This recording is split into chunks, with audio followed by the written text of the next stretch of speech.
You're always welcome. That was the sign that hung outside the motel that my family had owned for generations. A relic from the heyday of Route 66 nestled among large pines just off a two-lane mountain road. My grandfather was a smart man and very opportunistic. When the cave system nearby was incorporated into the National Park Services, he capitalized on it. He built the motel and shortly after our home right next to it. As tourism expanded, so did the motel, one room at a time. Eventually, our old living room was converted into the offices and the door behind the lobby desk led directly into our kitchen. Eventually, our home and the motel were one and the same, and this is where I grew up. My grandfather passed down the business to my father when my sister and I were born. My father had also grown up in this isolated motel, so my mother always said he was hesitant to force the same fate on us. When my grandfather died suddenly, though, it was less of a choice and more of fate forcing itself on him. I have memories of my father talking about selling it, but that seemed to fade as we settled in as a family. Things seemed to go well for us, for a while at least. I remember this part of my childhood fondly. We lived in a place that seemed to only be described in fantasy books. My sister and I would play in the woods and wander down to the caves, where we enjoyed free admission just for being cute kids and the only locals for miles around. These were the good times. Unfortunately, shortly after my older sister's 9th birthday, she began to get sick. The doctors in the city wanted to see her often, and it wasn't easy for my parents to get down the mountain in our old truck. She was diagnosed with a rare form of leukemia a week before her 10th birthday. I don't remember her death, but I remember the weeks leading up to it, when the doctors informed them that there was nothing more that could be done. My parents insisted on bringing her back up to us, to the motel. They set up some machines and other medical stuff in her room to help ease the pain. I wasn't there when she died. My parents, for whatever reason, had sent me to my aunt's. Looking back now, I understand why. When I returned, though, my sister was gone. My mother did not take her death well. My sister's room was cleared of any trace that she once lived there, and I wasn't allowed to say her name. Every day, there seemed to be less and less evidence that she'd ever even lived there. Eventually, my mother went so far as to remove any photo we had of her from the house. By the time I was a teenager, there truly was no trace left of her existence. I hate to admit it, but my memory of her face had even gone, but I remembered what she smelled like. Soft lavender. I left the motel when I went to college and lived an exciting yet uneventful life far away from that small spot on the mountain. But as my parents grew older, they needed more help, and I felt myself drawn back into that old mountain motel. I helped them for a good part of 12 years, slowly taking on more and more of the responsibilities, until I almost ran the place by myself. They still insisted on certain tasks, odd things that they weren't ready to give up. The strangest involves what I've come to call the family. My memories of them stretch back to my earliest memories of the motel. They always stuck out because my parents seemed to treat them differently.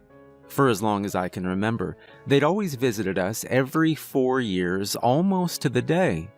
The family consisted of 4 adults, an older couple, a middle-aged couple, 2 teenagers, a girl and a boy, and a younger girl around the age of 11.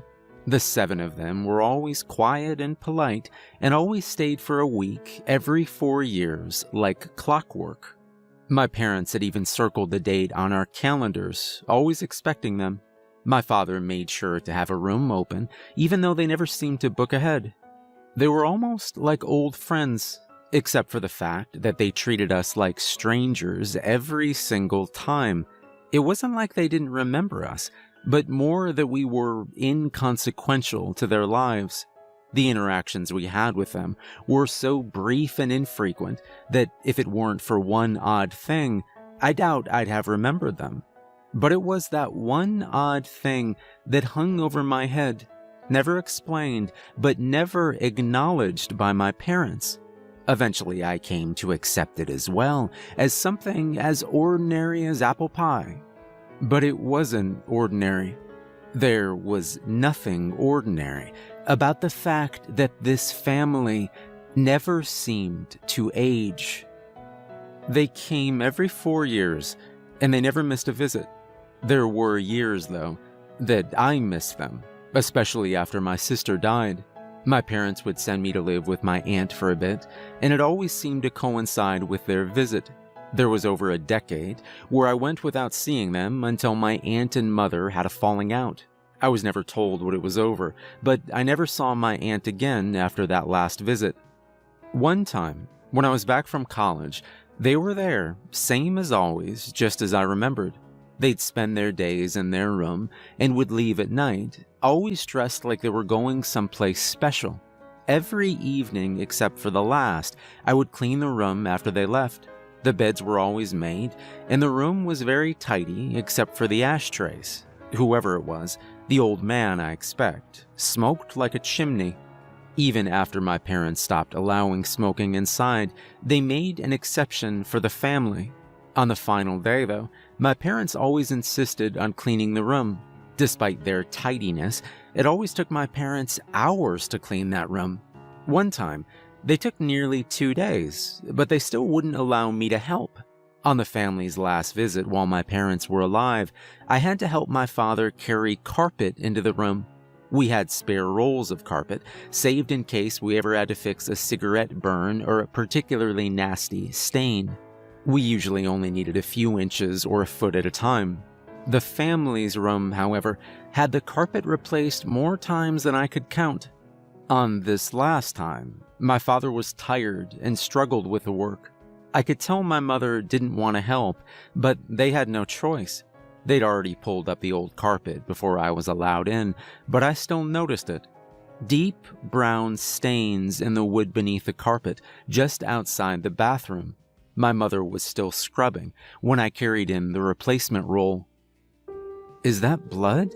I asked, pointing at the frothy pink foam beneath my mother's brush. She shot my father a look of anger.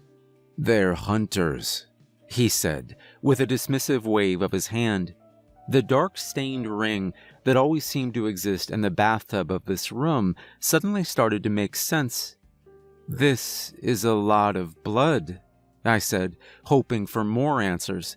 "It was probably a big animal," my father replied, annoyed. It made no sense to slaughter an animal in a motel bathroom, but I realized that I wouldn't be getting any more answers from my father. I let it be. I figured I'd ask him again in 4 years. I didn't get a chance, though, as both of my parents passed within months of each other. I'd like to say they died peacefully at home, same as my sister, but they did not. My father had a heart attack, and while he was in the hospital, my mother had a stroke. My father died shortly after, but my mother seemed to hold on for longer than anybody thought possible. She was waiting for something, but she never revealed what it was. She died in her sleep with an immense look of sadness on her face. As was expected, they left the motel to me. The lawyer explained that the will was very brief and uncomplicated. My parents had no money saved, and the motel was their only asset, so I was given everything. They did leave me something else, though, in addition to the burden of a family business. They left 3 envelopes with very specific instructions on when to open them. The first one was to be opened when I took over ownership of the motel. The second was to be opened in case of an emergency, namely a financial one. The third was to be opened by my aunt in case I passed away. The letter within the first envelope was brief and to the point. It explained that my parents had a long-standing agreement with the family, and it was best not to question it. They mentioned the blood, but told me to ignore it, and just make sure that there was no trace left after they checked out. It was very explicit that I not ask questions, and that if anybody outside of them were to ask about the family, I was to deny everything. In something I found funny and not surprising, the family's odd trait of seemingly never aging was not mentioned in the letter. After reading it twice, I stored the letter in the cash drawer and forgot about it.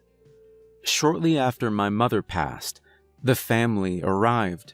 The 7 of them piled out of that same old station wagon and walked together to my office. Without my parents insisting on doing it themselves, this was the first time I'd actually checked the family in. The old man greeted me as if he knew me. He didn't ask about my parents, and in an odd way he spoke to me as if I'd always been the one to check them in. All but the little girl seemed to watch me, without expression. The little girl, however, broke away from the group and stepped around the desk and knocked on the door leading to our kitchen. None of the family reacted in any way to her actions. "Can I help you?" I asked her. "Is she in there?" she asked, almost emotionless. "It's just me now. My parents passed a few months back," I explained as I grabbed the room key. The older man took the key without acknowledgement of the fact that my parents were dead, but the little girl broke down. She began to sob and yell for her mother, but instead one of the teenagers took her by the arm and pulled her along as they left together. Her sad eyes met mine, and for a moment I felt an unspoken grief between us over my parents' absence. I realized it was the first time that anybody outside of myself had shown any reaction to their loss. It felt good. It made me feel less alone in this isolated little motel. I watched as the family dragged the little girl back to their room to unpack and settle in. I remembered then how my mother used to treat this little girl. She always seemed to dote on her when they'd visit. After my sister's death, my mother was less than affectionate, especially to children that weren't her own. Except, that is, for this little girl that came around every 4 years. Their stay was uneventful, and after that night, even the little girl all but ignored my presence. They left at night and returned before morning, usually without notice. Their rooms, again, were always tidy except for the cigarettes. Before they checked out, I read the letter from the first envelope one more time. It had also mentioned that at checkout they would pay in cash and leave behind a small paper package sealed with twine. The note instructed me to never open the parcel, but instead put it in a safe that I had no idea existed before reading the letter.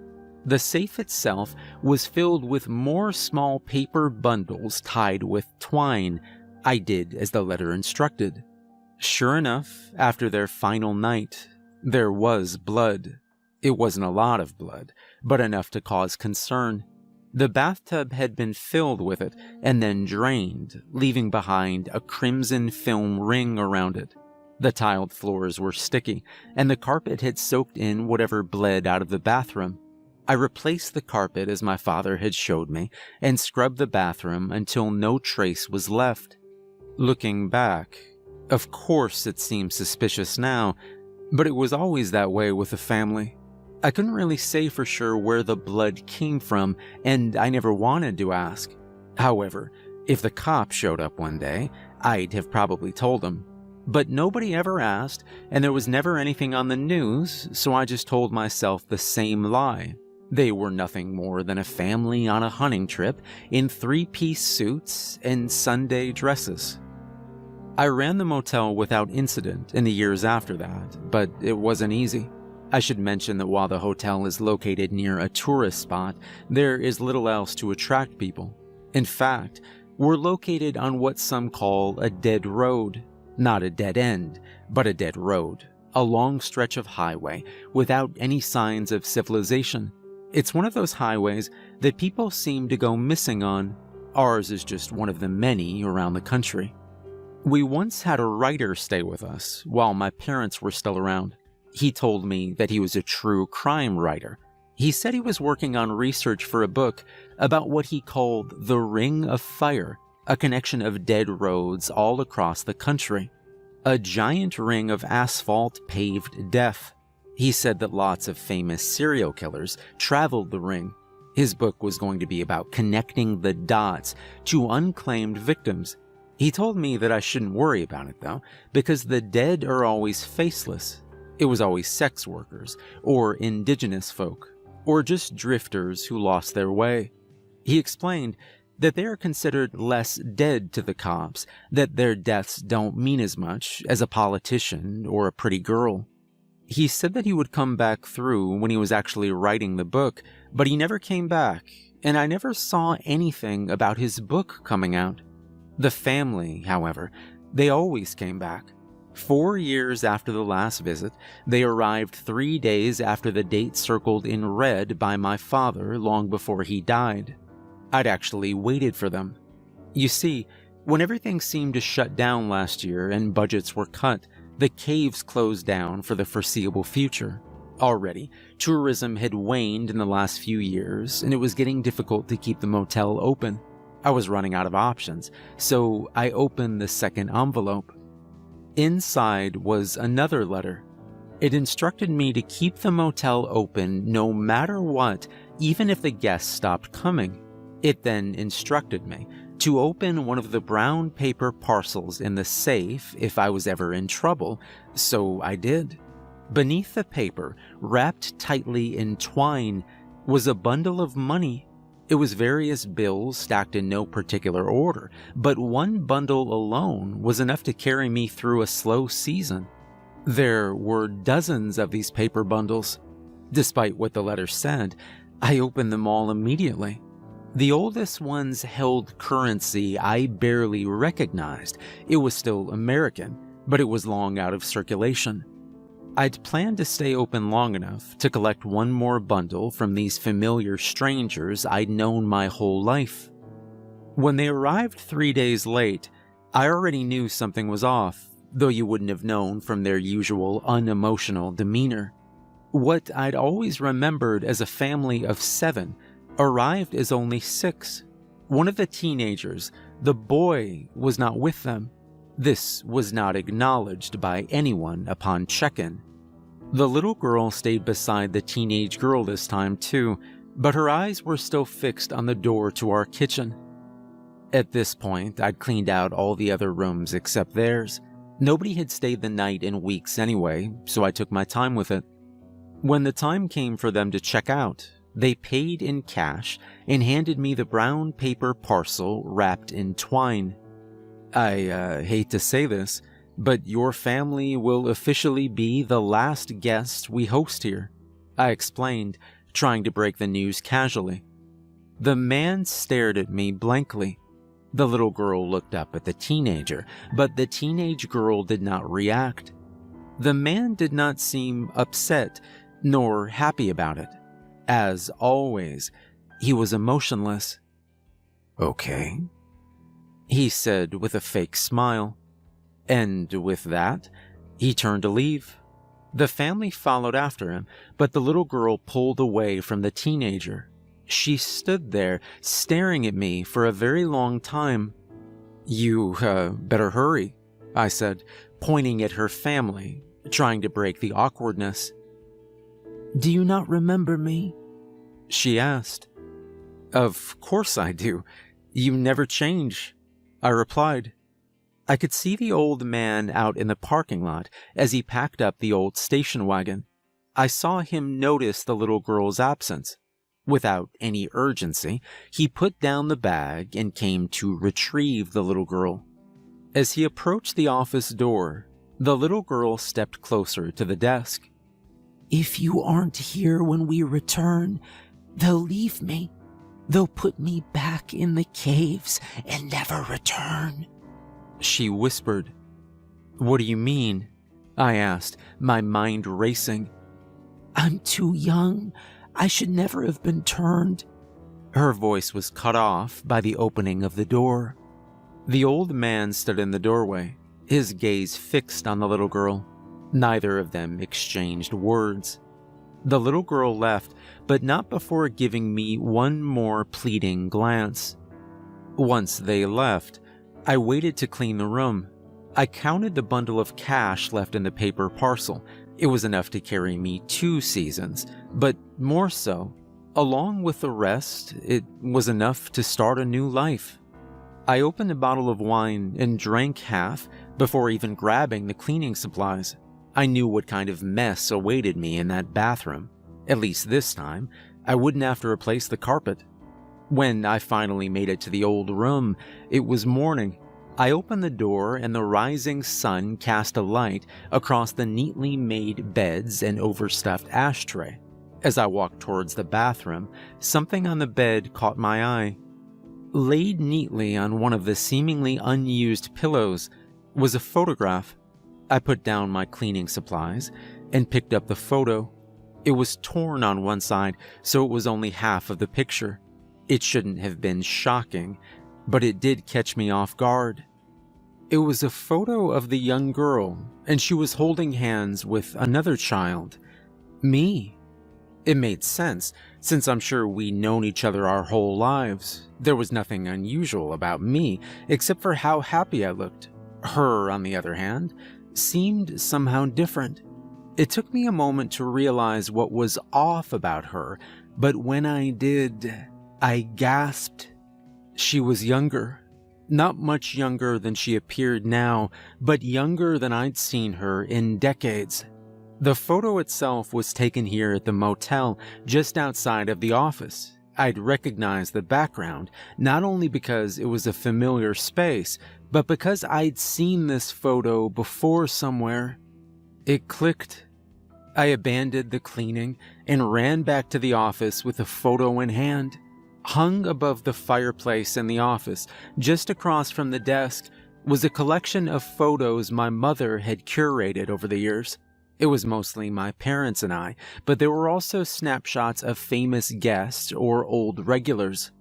I ran my fingers over the torn edge of the photo of myself and the little girl, and I remembered one specific photo that hung over the fireplace.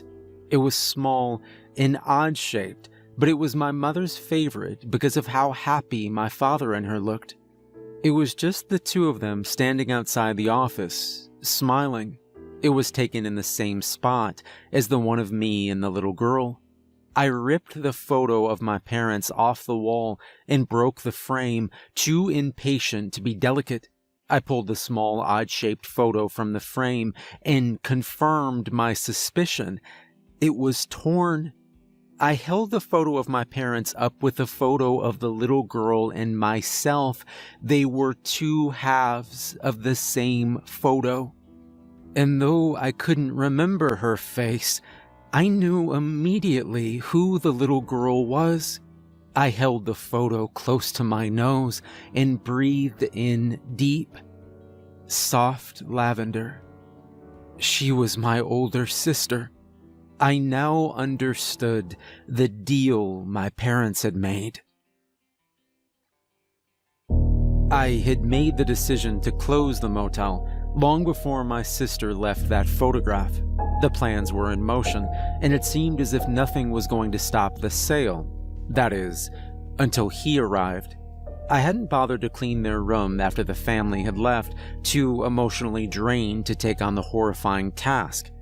Instead, I retreated back into the house to surround myself with memories and make a meal that my mother used to make for my sister, spaghetti and meatballs with garlic toast. It was comforting. I was cleaning up after dinner when I heard the front door open to the office. The old service bell at the front desk rang loud enough for me to hear.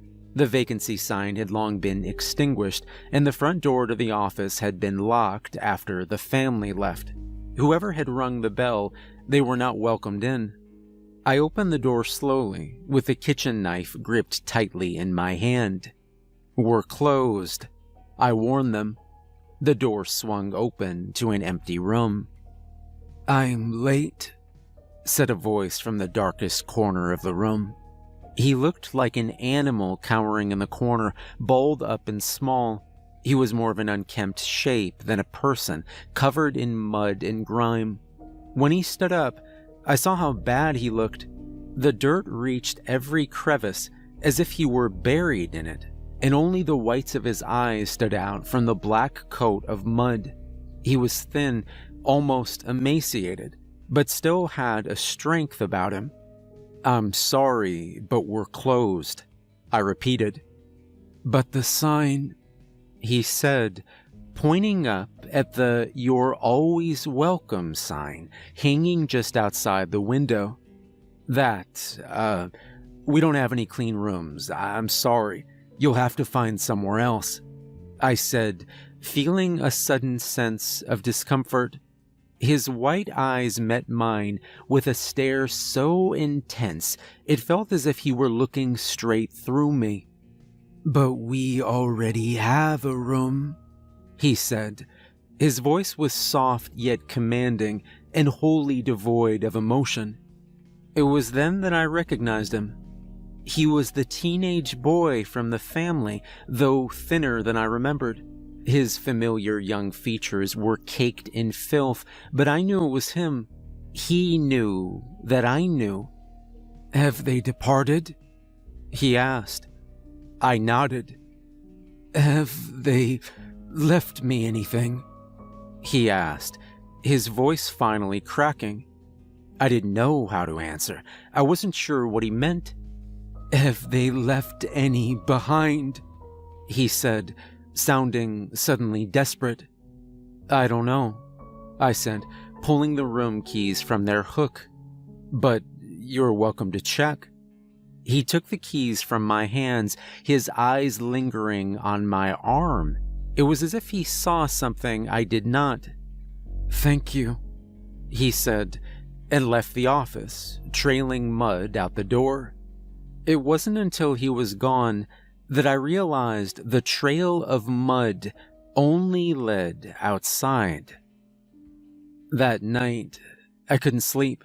I watched his room from my window and waited for him to leave, but once he closed that door, it seemed as though he disappeared inside. He never even turned on the light. I only left my perch long enough to make coffee, but even then I listened for the creak of that heavy old door. I never did hear it. When day came, I decided to check on him. I knocked many times and announced my intent to enter. He didn't respond. The door opened with that familiar old creak, and the sun once again crept into that dark room. Cigarette smoke still hung heavy in the air and danced in the beams of light. The room key sat idle next to the ashtray. "Hello?" I said. The room itself appeared empty, but I traced his muddy tracks from the door to the table, then to the bathroom. He'd smoked the old butts left by the others, and left nothing behind but burnt filters. The beds, again, were untouched. I knocked gently on the bathroom door. "You okay?" I asked. The carpet sloshed under feet, wet from the bathroom overflow. "I'm coming in," I announced, already turning the knob. As the bathroom door turned inward, it pushed aside a layer of sticky wet sludge. It was a mixture of deep red and earthen brown. The putrid sweet smell of decay hit before my eyes could comprehend the horror of what lay before me. The bathtub was half filled with thick old blood and clumps of mud left behind by the boy. His clothes were piled in a damp, muddy heap just outside the bath. The floor was sticky with blood and dirt. But still, I stepped inside. The bathroom was full enough with that gruesome sludge that something could still be hiding beneath the surface. As I'd done many times before, I reached in and pulled the plug. My hand brushed against something inside, and I recoiled. The bubbling gurgle of rotting body fluids oozed down the drain as I waited to see what was hidden inside. Thankfully, it was not the boy. It was the severed leg of a deer that had brushed my hand. The muck left behind in the emptied bath was a slurry of torn organ meat and unrendered fat, the remnants of a slaughtered beast. In all my years cleaning, They'd never left this kind of evidence. It was always blood, massive amounts of blood and bile, but never anything that couldn't be drained. I assumed then that this was left by the boy. I did my best to shovel the decaying bits of carcass into a plastic bag, and then used old sheets and towels to sop up the puddles of putrid death that remained. I threw all of it into the burn pit out back. I emptied an entire bucket of bleach into the bathroom just to hide the smell. Exhausted, I fell asleep on the bed. The odors of death and cigarette smoke around me. I dreamt of my sister. For the first time in as long as I could remember, I could see her face again. When I awoke, it was still the afternoon, but the boy hadn't arrived. I was hungry and covered in filth. I showered in the hottest water I could stand, hoping to burn the odor from my skin. Afterwards, I made a sandwich and returned to my perch at the window. I'd left the door open to air out the room. I figured that if he'd returned, he would close it, but it was open. Night came, and I wondered if he'd just gone on ahead searching for the family. I decided that I should close the door and lock it. I'd taken his key with me after I'd cleaned, so if he wanted back in, he'd have to ask. The moment my foot stepped past the threshold of the room, I saw his white eyes shrouded in the shadows. He was standing just outside the open bathroom. He stood there, motionless and nude, but covered in something else. It wasn't the dirt like before, but a deep red crust that cracked dry on his skin. "It's not enough. It's rotted," he said from the shadows. "What are you?" I blurted out. He waited an eternity to answer, just staring at me from across the room. "You know," he said in a weak, hushed voice. "I don't. Is my sister, is she like you?" I asked. He nodded in a way that seemed he was confused that I was even asking. I stepped backwards out of the room. He stepped forward into the faint moonlight shining across the floor. His body was covered in dry blood, and his hair was matted in a thick black tangle. "Please don't hurt me," I stuttered. His eyes grew wide as he approached, before he stopped suddenly. His ghoulish features were suddenly awash in amber headlights. He recoiled and retreated back into the shadows of the room. I turned to see the blinding beams of an old pickup truck as it pulled into our parking lot. I glanced back at the boy, but he was gone. The door to the truck opened, and a tall, sinewy man with close-cropped hair and thick-rimmed glasses stepped out. He was an older gentleman, gray around the temples, but not elderly by any means. His stature was intimidating, and his voice was deep. "Hello," he said, still hidden behind the bright lights of the truck. "Can I help you?" I asked, shielding my eyes. "Sorry." He apologized, then leaned back into the cab and turned off the lights. I felt myself trapped between the monster behind me and the stranger approaching from the front. Without realizing, I'd backed myself against the wall. "You work here?" he asked, noting my retreat and stepping back himself. "No vacancies," I said, slightly louder than needed. He looked around the lot and squinted at the darkened motel sign. "Right," he said. We're closed now. I'm sorry," I said, slightly softer. "I'd like to stay the night if that's possible. It's been a bit of a drive, and we both know there aren't any options anywhere close." "We don't have any rooms available," I said, clearing my throat. "What about that one?" he asked, pointing behind me to the open door. "It isn't clean," I explained. "I don't mind," he said, closing the door to his truck. "I can pay in cash if you fancy it." I shook my head. He leaned one hand on the truck, None of the rooms are furnished. This one was, but an animal got in there and died. I was cleaning it. It wouldn't be sanitary." He stepped forward into the lights of the motel. His face was hard and serious, and altogether unsettling. I couldn't help but think back to that writer, about what he said. This man could be one of them, I thought. Here I was with my back to a danger that I couldn't comprehend, while in front of me stood a potential serial killer. He must have read the discomfort on my face. "Okay then, do you mind if I park here for the night? Sleep in my truck?" he asked, trying to sound disarming. I thought about it long and hard. "I don't see why not," I said, against my better judgment. He smiled and opened the door to his truck. "I appreciate it," he said, disappointed. I turned back towards the room, but even with the light from the truck, I couldn't see inside. I closed the door and locked it. After that, I locked every door I walked through until I was in my own bedroom. Still uneasy about the two threats that were sleeping only a few 100 feet away, I decided to arm myself. I don't like guns. I've never owned one and I don't care to ever buy one, but my father taught me how to shoot. In fact, he taught me to shoot with my grandfather's old revolver, the same one that was locked in a box beneath my bed. It was my father's lockbox, and aside from the gun, I had no idea what I'd find. I had to use a hammer and old screwdriver to break the lock, and after only a few attempts, I was able to pop it open. As expected, the gun sat atop a pile of important documents, photos, and small mementos that meant something to my father at some point in his life.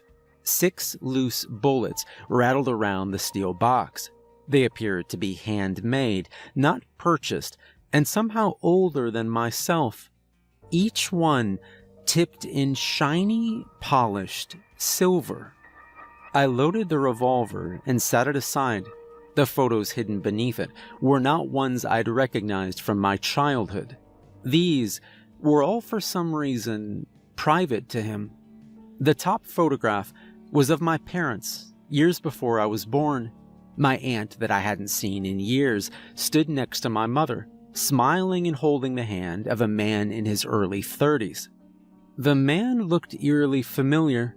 He reminded me, maybe too much, of the middle-aged man in the family, though the man in the photo looked too happy to be the expressionless shell I'd known my whole life. The photo beneath that one was of my grandfather standing stone-faced in front of the earliest version of the motel. Beside him were 4 others who were, without a doubt, 4 members of the family. None of them, my grandfather included, were smiling.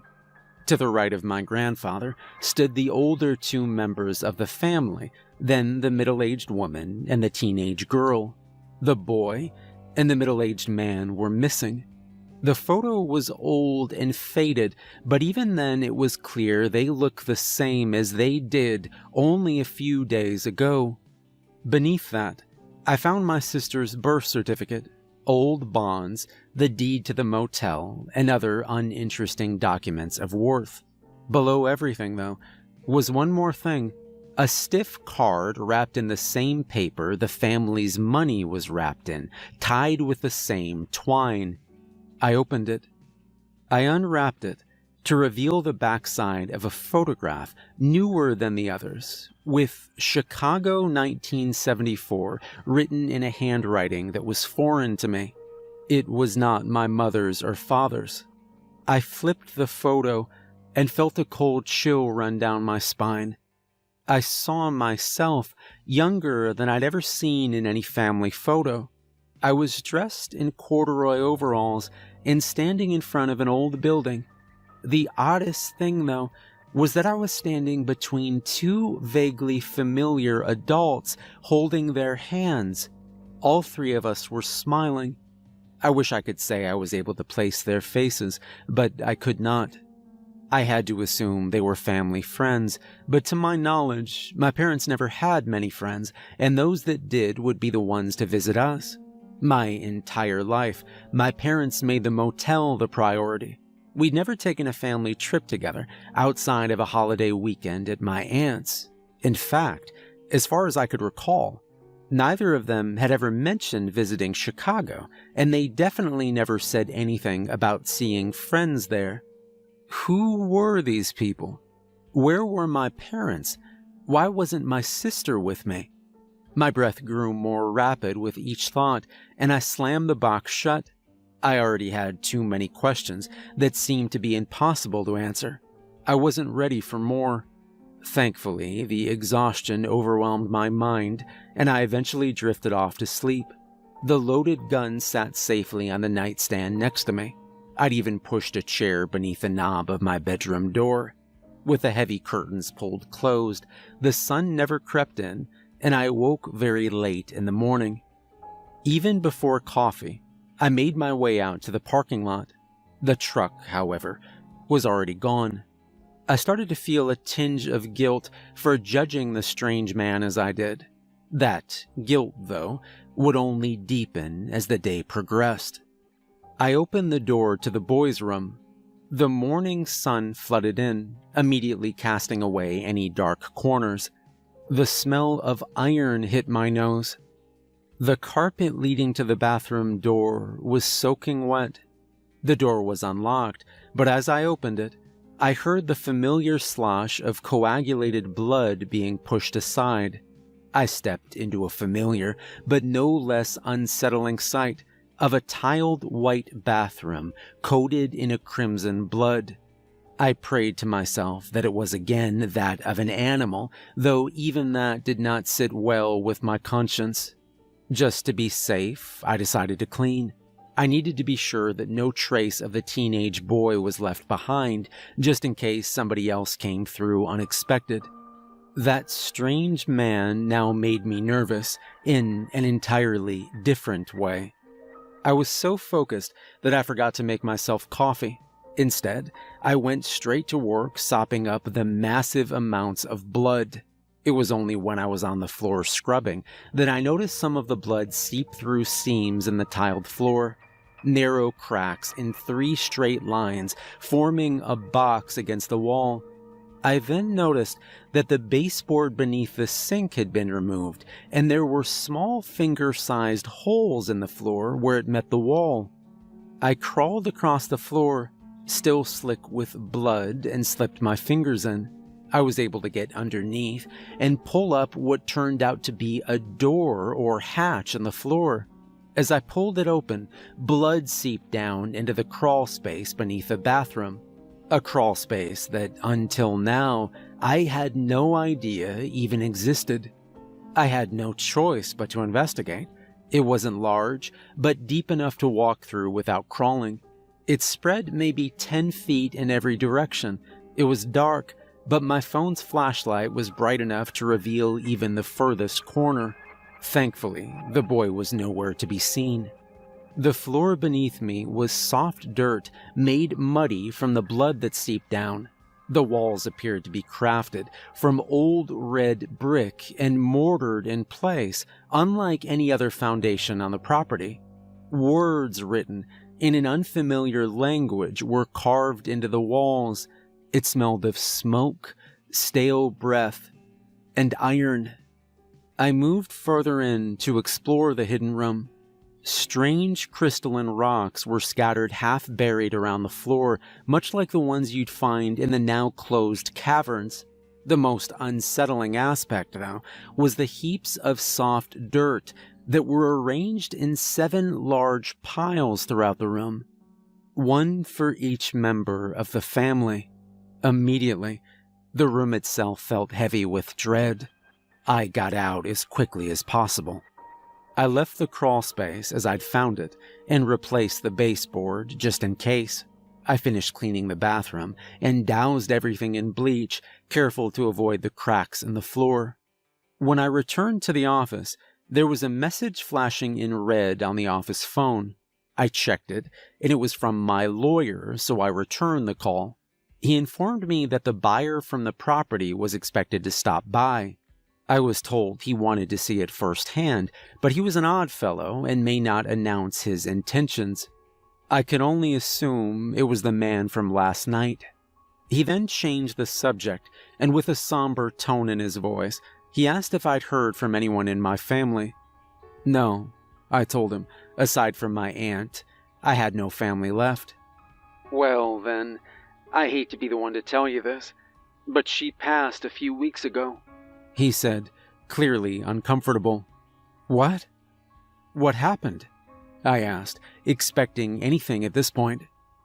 Well, from what I understand, there was a fire at her property, and everything she possessed had perished in it, along with her. Her estate had a little trouble getting in touch with me, he said. So, the business is gone? I asked, because she, like my parents, owned a small hospitality business. While it wasn't a motel, it was what you'd consider a bed and breakfast. Honestly, it was less of a business and more of a hobby for her. Everything, he confirmed. There was a moment of awkward silence, and I could hear him shuffling through papers on the end of the line. Is there anything I need to do? Or are you going to take care of transfers or estate or whatever? I mean, other than the property, I don't know what I'd want of hers. Hell, even the property. I'm not sure I want to deal with. This place is enough. I chuckled in an awkward moment of levity. He didn't laugh. Instead, I just heard more shuffling. That is the strange thing. She left you nothing, he said, rather bluntly. That's fine with me. I'd rather not deal with it. Well, he said, you still may have to. You see, she left everything to your sister. How old was her will? I asked. She updated it after your parents passed. Oh. But I guess now would be the time to open the envelope they left for her. Might have some answers. Oh, okay. I'll do that, I said, already worrying about dealing with it all. The conversation shifted onto other aspects of the sale and what I'd need to do to prepare for it. All the while, the man from last night was in the back of my mind. In an unexpected turn of events, I was hoping he'd return. After the call, I tried to push it all out of my mind. The boy was gone, and as far as I knew, the man had left in the morning as well. I was alone again, high in the mountains in this isolated, lonely motel. I wasn't hungry, but I fixed myself a drink and decided to take my lawyer's advice. I retrieved the third letter left by my parents from the cabinet where it had stayed since the day he dropped it off. Carefully, I tore open one end. Even folded, I could see through the thin parchment that the message was brief, but it was undeniably written in my mother's handwriting. It said, I fear they are no longer the ones we loved. Burn it down. Burn it all down.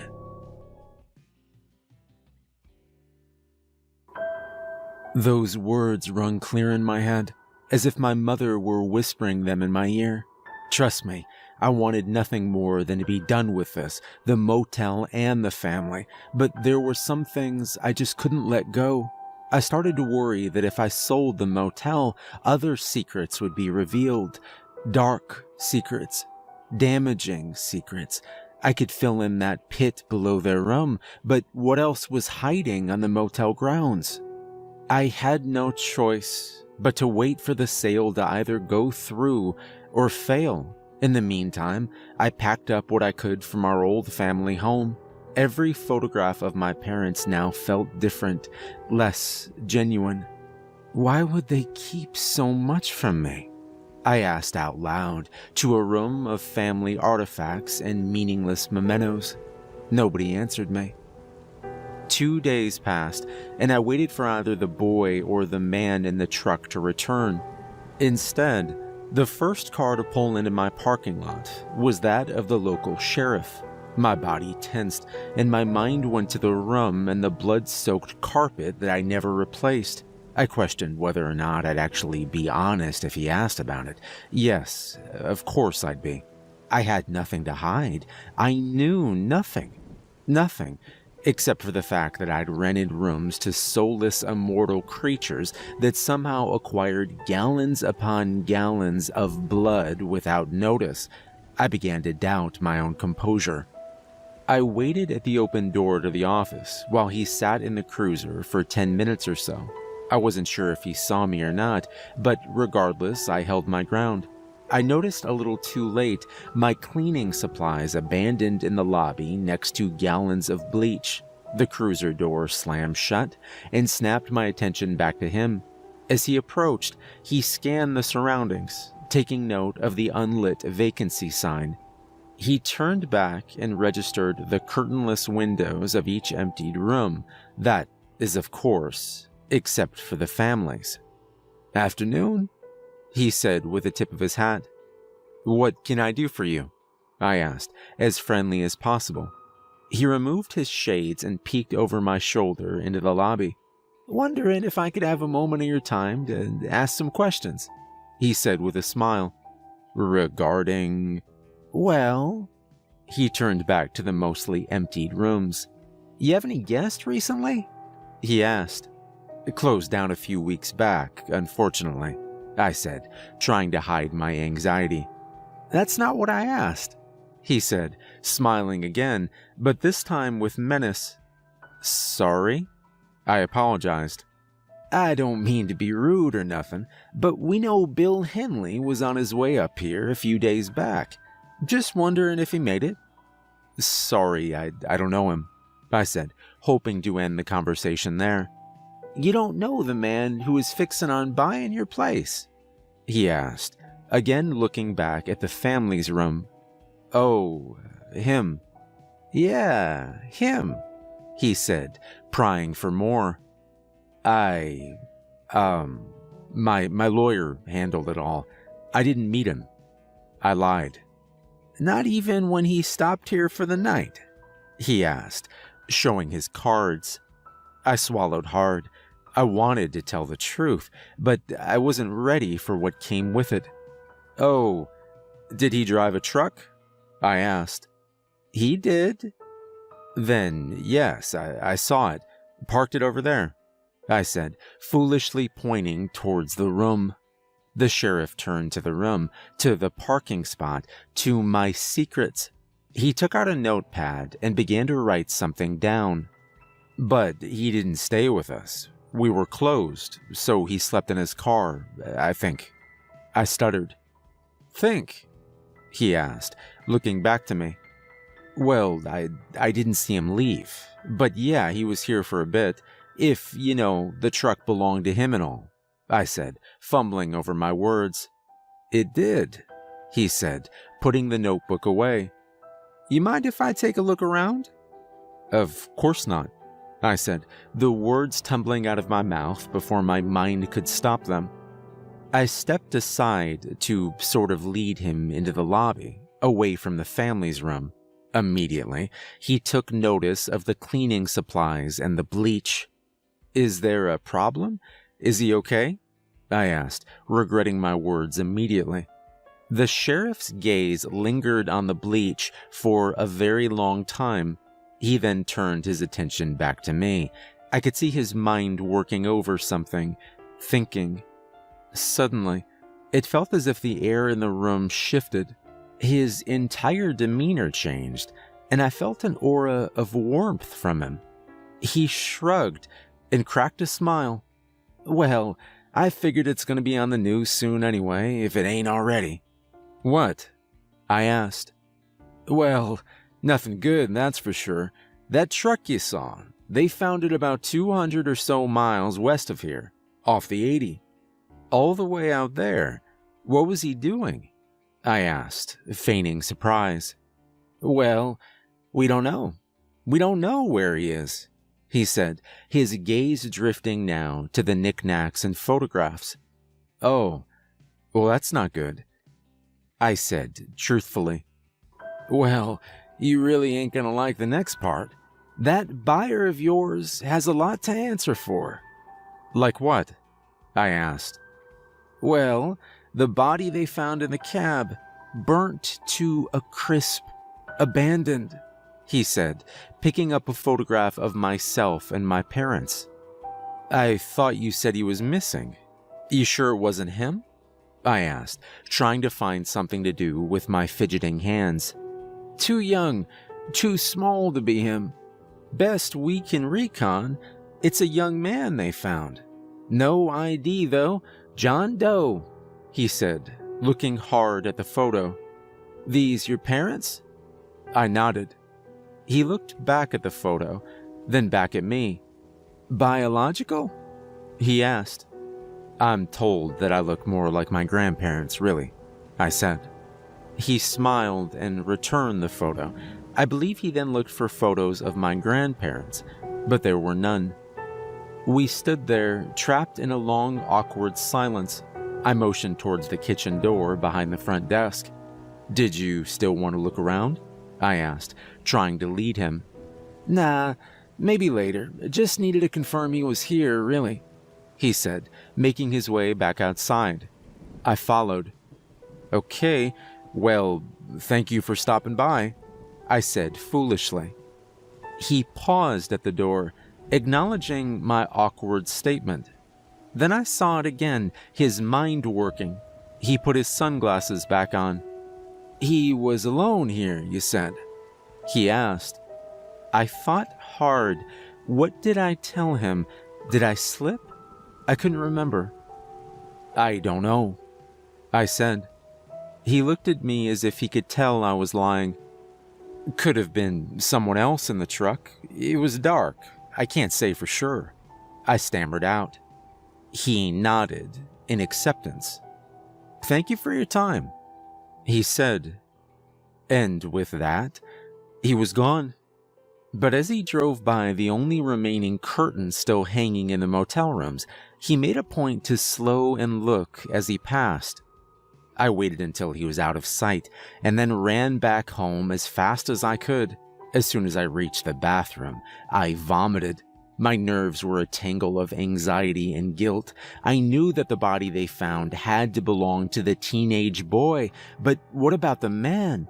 He was either still alive or still here. I searched the motel grounds for any sign of the man or other secret spots. I wandered past the property line into the clearing, and with the sunlight beating down on me, I had an epiphany. The teenage boy was on his way to another place like ours, a sanctuary. He would never have let himself get caught outside like that, not on purpose. In all my years of knowing the family, I'd never seen them at any time close to dawn or dusk. They were experts at avoiding the sun. Wherever he was going, he couldn't have been far from his destination. I knew what I had to do. I had to find their next stop. I had to know if it was anything like the motel, and if it was, how? Why? Could there be more of these earthen rooms cluttered with crystals and soft dirt, covered in strangely written runes? I had to know. I packed what I could into a small car and locked up the motel. Before I left, I made sure to reload my grandfather's gun and place it in my bag, which I then placed on the passenger seat. I wasn't sure what I was looking for, but I was fairly certain that if I found anything, I had to be ready. The drive was long, but I drove slowly. I kept an eye out for any building or structure that could hide them. Luckily, the highway was an extension of the one that the motel sat on. It was another dead road, a long stretch of nothing, so spotting anything would be easy. As I passed the 200-mile marker, I slowed to a crawl and leaned over my steering wheel. An old barn crept into view around the 220 mark, and I knew it had to be there. It was the only building within miles. I pulled into the old dark road alongside deep tire tracks left when the rain softened it into mud. I stepped out of my car and pocketed the revolver. The sky overhead was gray and made for a dark afternoon. I followed the tracks as they led into the old rotted barn. The heavy doors were in disrepair, but the hinges swung as if they were new. Inside the barn was what you would expect from an antique structure. Old brittle hay and rusted equipment were left and forgotten. Everything looked as if it hadn't been touched in decades, everything except for a strange metal watering trough in the center of the barn. The sickening realization of what it was had set in before I even saw the familiar dark rings around the inside. Like the bath in their room, this had been filled with blood. The ground surrounding the trough was stained from decades of crimson ichor seeping into it. As I stepped close, I stomped. The hollow echo of an empty chamber could be heard below. I kicked aside the dust and hay to reveal the trap door. There was less effort put into hiding this one, but then again, the location itself was a hiding spot. I found the finger holes and pulled open the door. That familiar scent of smoke, stale breath, and iron wafted up. I pulled the revolver from my pocket and climbed down. The room was smaller than the one at the hotel, but it was very much the same. Odd words were again carved into the walls, but wood replaced brick in this more ramshackle construction. The strange crystalline rocks were placed around the room in a pattern I hadn't noticed at the motel. There were fewer here, but enough to catch my eye. I pulled one out of the dirt and held it in my hand. Soft, dusted salt seemed to rub off with the slightest touch. It was heavy in my hand, more than you'd expect. I held it into the light from my phone. There were dark red and blue mineral veins streaking through the otherwise milky white crystal. It was so dry, it felt as if it sucked the moisture from my fingertips. I pocketed it and continued on into the darkness. My foot sunk into an exceptionally soft patch of dirt. I realized I was standing on one of the earthen mounds, same as the 7 in the motel chamber. One, however, was unlike the rest. The dirt was discolored and more dry than the other mounds. There was also a fleck of white protruding just beneath the gray, unfertile soil. Hunched over, I made my way to the dying mound and uncovered a note written on a white piece of paper. A white piece of paper that just so happened to be stationery from our motel. It read, "Father, if you found your way here, I'm sorry. We waited for 3 days, but the fire burned so hot, Master said you could not return. I begged her to wait, but the soil grew damp and we had to move on. If you've made it here, you know about the orphan. Our oldest home is in danger. In my slumber, I still feel your presence, so I have hope you will find us soon. Hopefully so, as we've left you a meal in the old farmhouse far from the road. I hope that it gives you the strength to find us again. Signed, Matthew." I left the note where it laid. The farmhouse in question was far from the barn, but I worried that driving up might bring unwanted attention. I walked through waist-high grass on the untilled soil of dirt farmland. This plot of land had long been forgotten. The house itself was in better condition than the farm, but not by much. It had been lived in recently, but how recent I couldn't be sure. It was far from the highway and isolated in a way only rural homes can be. I approached from the side of the home and peered through the dust-covered windows. The decor had a timeless, untethered look, and it was unclear if it had been abandoned for years or if the residents just had peculiar taste. Regardless, I saw no signs of movement inside. I thought about entering through the window, but caught myself and did the rational thing. I knocked on the front door. I thought I heard a brief flurry of restrained movement somewhere inside the house. My hand went immediately to the revolver. My voice was knotted and stuck in my throat. I swallowed hard and tried to call out, but my nerves wouldn't allow it. Instead, I reached out for the doorknob, and the moment my fingers made contact, the door drifted open. I felt as if I were being invited inside.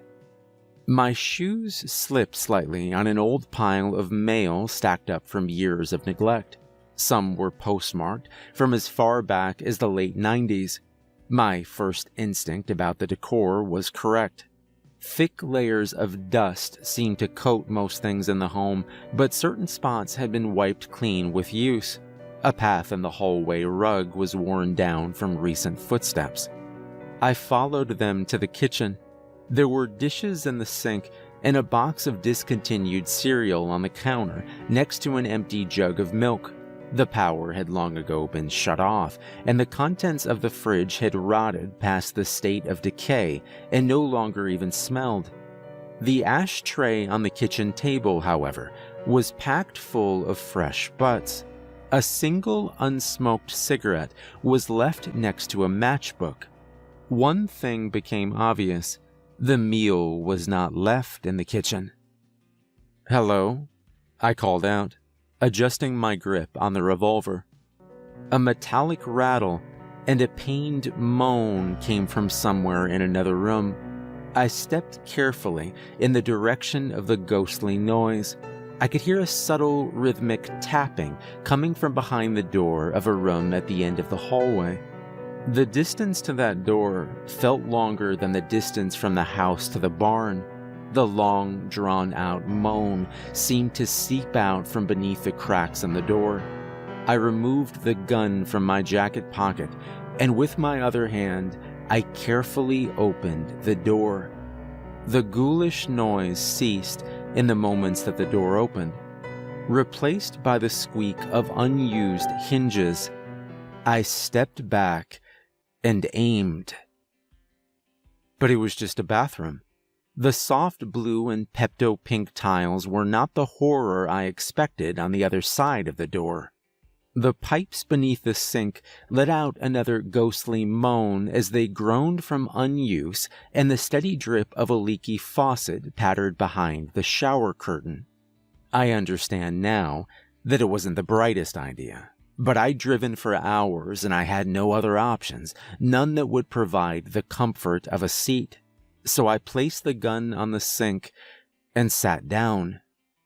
I only had a moment of relief before I saw the silhouette behind the semi-opaque shower curtain. I pushed on the curtain, thinking it was just a trick of the light, but my hand made contact with something solid. Before I could stand, the silhouette formed into the figure of a person as it reached out towards me. I stood quickly, but a withered white hand covered in blood emerged from the shower. I tripped and tried to catch myself. I grabbed hold of the only thing standing between myself and the figure, the shower curtain. As I fell back, the curtain tore from the rings and fell onto me. Frantically, I crawled backwards out from under the curtain and out of the room, away from the gun. I struggled to my feet, realizing that the thing standing in front of me was not pursuing me. Instead, the emaciated figure of a dead man hung suspended above the bathtub, swaying slightly from my push. The room began to spin as the horror of what was in front of me became clearer, with the sound of every wet drop of blood dripping into the bath. He was the meal. I grabbed the gun, and before I knew it, I was already outside. I considered my options. I thought about burning it down, but that would only bring attention. I knew nothing about fingerprints and fire and evidence. The safest option was to do nothing. This house had remained hidden for so long, why wouldn't it stay that way? Just to be safe, though, I took the shower curtain and wiped down any surface I remembered touching. I locked the door from the inside and closed it. The walk back to the barn was long and arduous. I replayed the images in my mind over and over and thought back to the bathtub I'd cleaned so many times before. If there were any doubt in my mind before, it had been erased. The family that I had known my whole life were no longer human. They truly were creatures of the night that preyed on the weak and drank their blood. It should have been obvious, and maybe it was. Maybe my parents knew all along. They had to. But me, it had only coalesced in my mind after seeing the body. It became clear as day. Every 4 years, for a week at a time, I had been in the presence of an unearthly evil. They were inhuman, unnatural, and otherworldly. They were vampires. We were just one stop on their tour of death. They must have other places like ours, just close enough to make it in a night's drive. My aunt lived only a few hours east of us. My memories of visiting her came flooding back. It now made sense that every time I stepped into the guest house behind her home, the cellar door would smell of smoke, stale breath, iron, and every once in a while, soft lavender too. It seems now that my aunt did what my parents couldn't. That's probably why they left her that last letter. They knew that she'd be capable of doing what they never could. They'd made the deal and tolerated slaughter under their roof, but part of me understood why. Even if they wanted to burn it all down, she was still their little girl, and she needed a safe place. As I stood in front of the burn pit out back behind the motel, I watched the plastic shower curtain curl and melt in the flames. A flicker of light-off glass caught my eye just outside the center of the fire. I used a stick to dig it out. Glasses. Thick-rimmed glasses. He was never coming back. Bill Henley, the man who was going to purchase my motel, was not coming back. Like it or not, this motel was still mine, and as far as I knew, I still had 4 years to figure out what to do with it. Over the next few days, I was little more than a ghost haunting the motel grounds. I drifted from room to room, trying to cobble together a purpose. I'd quickly realized that I was bound to this property. And whether it was an ancient family curse or a legal contract, I was supposed to stay here and maintain the property. I felt obligated to protect my sister, even if she barely resembled the little girl I remembered. My mother, for all her faults, had done what she could to protect her daughter. Working over the events in my mind and recounting the visits of the family, I'd come to the conclusion that my parents had made a deal to save my sister. I remember her illness. I remember her withering away before my eyes. She was going to die. It was a fact, but somehow she didn't. She continued living as an eternal child, cursed to walk in ever-evolving earth as she herself was frozen in prepubescence. They'd changed her, and I was determined to figure out how. I looked for clues in my father's old lockbox, but found little more than unfamiliar photos and documents that no longer had any relevance. One thing that stood out, though, was an early memento that my grandfather had kept. It was the first brochure for the cave system. If not for the scribbled red circle on the map, it may have been worth something. I spent an entire day sifting through the dirt in the space below their room. The soft earth that filled their mounds was starting to change. With the exception of what I assume was the teenage boys, the dark earthen mounds were starting to dry and crumble. The boy spot was still dark with a fresh dampness about it, though it grew more dry and brittle with every passing day. The salty crystalline rocks placed near each mound seemed to draw out whatever moisture was in the dirt, drying it into a dead, useless dust. The crystals themselves were not unique, nor rare by any means. They were the same ones that lined the ceilings and floors in the deepest chambers of the caverns. I remembered them from my childhood visits. I felt a strange longing to return there. I needed to uncover its secrets. While they'd been closed for almost a year now, there was still a park ranger named Graham who remained on the premises. He would sometimes stop by for some of our free lobby coffee, always overpaying. He joked that we were the only coffee shop in town, which was partially true. I hadn't seen him in a few months, but his truck would pass by regularly as he would survey the outlying grounds. I could tell he was bored, and I thought that I could manipulate that into an eagerness to help me. I called ahead, but the line went straight through to an automated recording, an apology to potential visitors about the indefinite closure. With little else to do, I made some coffee and filled the thermos for him. I drove down to the closed lot and parked just outside the locked fence. I could see his truck parked outside, so I knew he was there. He saw me arriving on the security camera, so he was already greeting me with a wave as I crossed the closed parking lot. "Afternoon, Graham," I said on approach. "What brings you down here?" "Research," I said, asking myself the same question.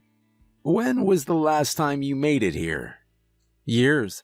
My folks were still around." "Ah, well, there's a lot to see.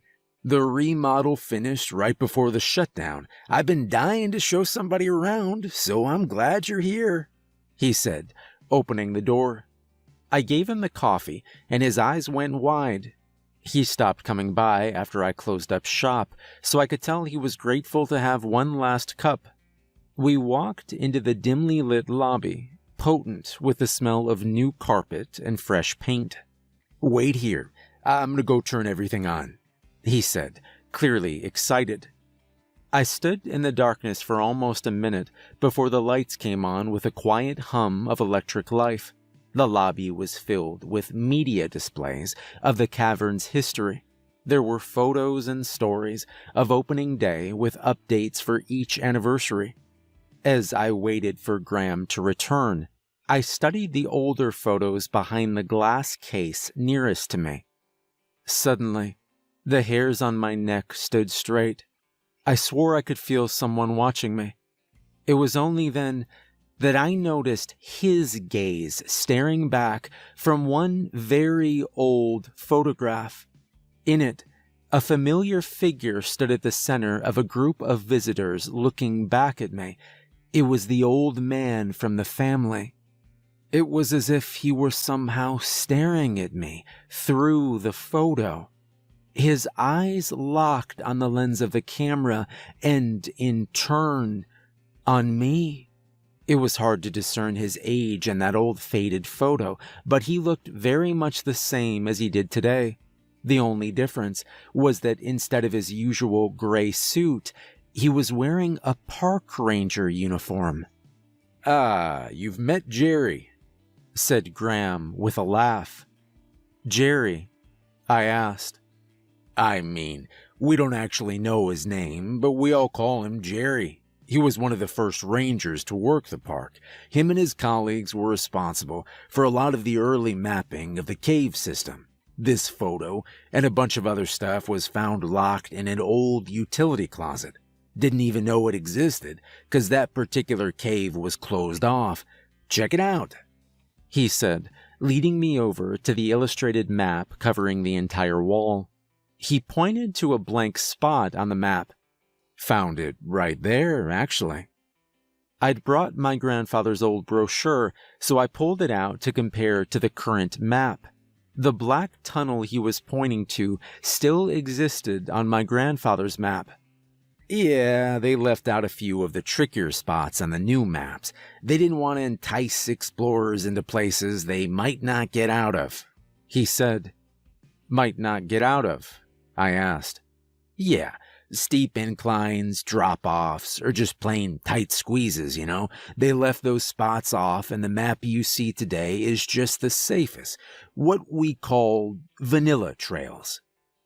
I showed him the red circle at the end of a pathway that they decided to omit in the modern map. Any idea why that's circled?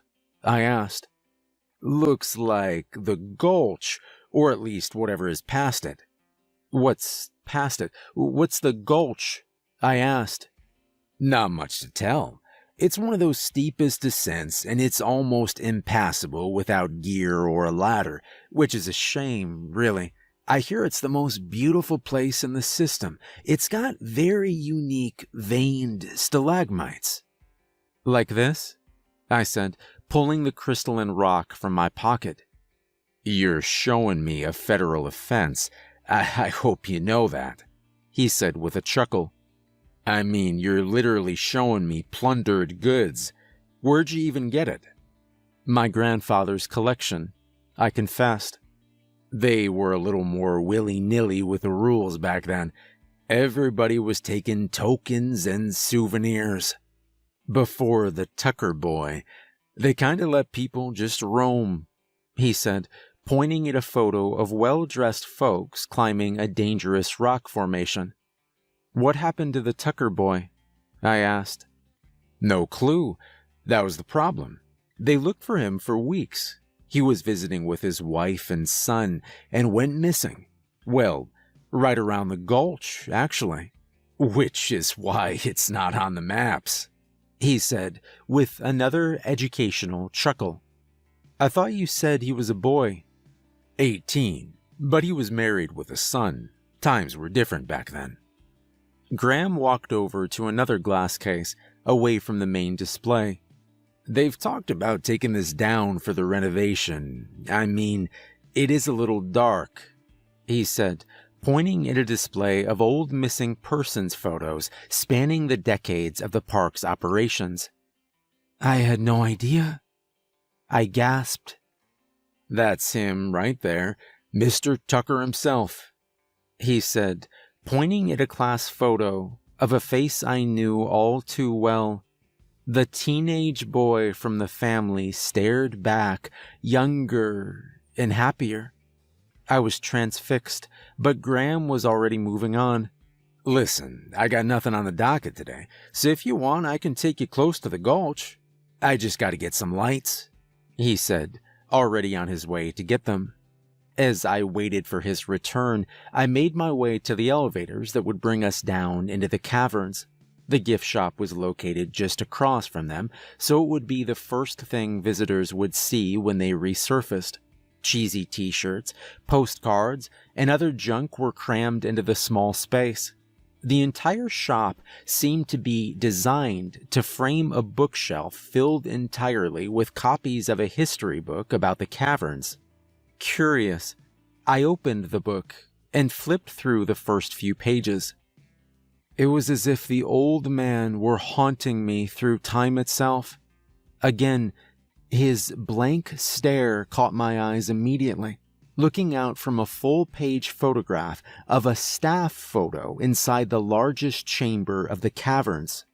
It was labeled as October 23rd, 1924, 1 year after opening day.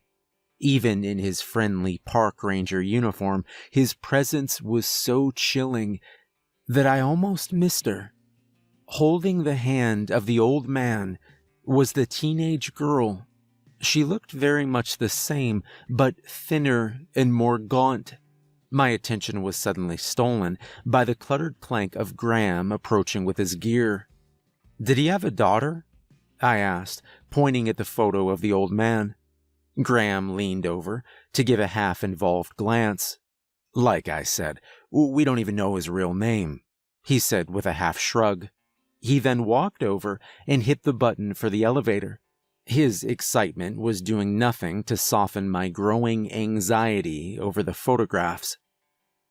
The ride down took longer than I remembered, and my ears popped from the pressure change as we descended deep underground. As soon as the elevator doors opened into the first chamber, Graham disappeared into the darkness. "Wait here," he said, stepping out. I followed, but stopped right outside the elevator.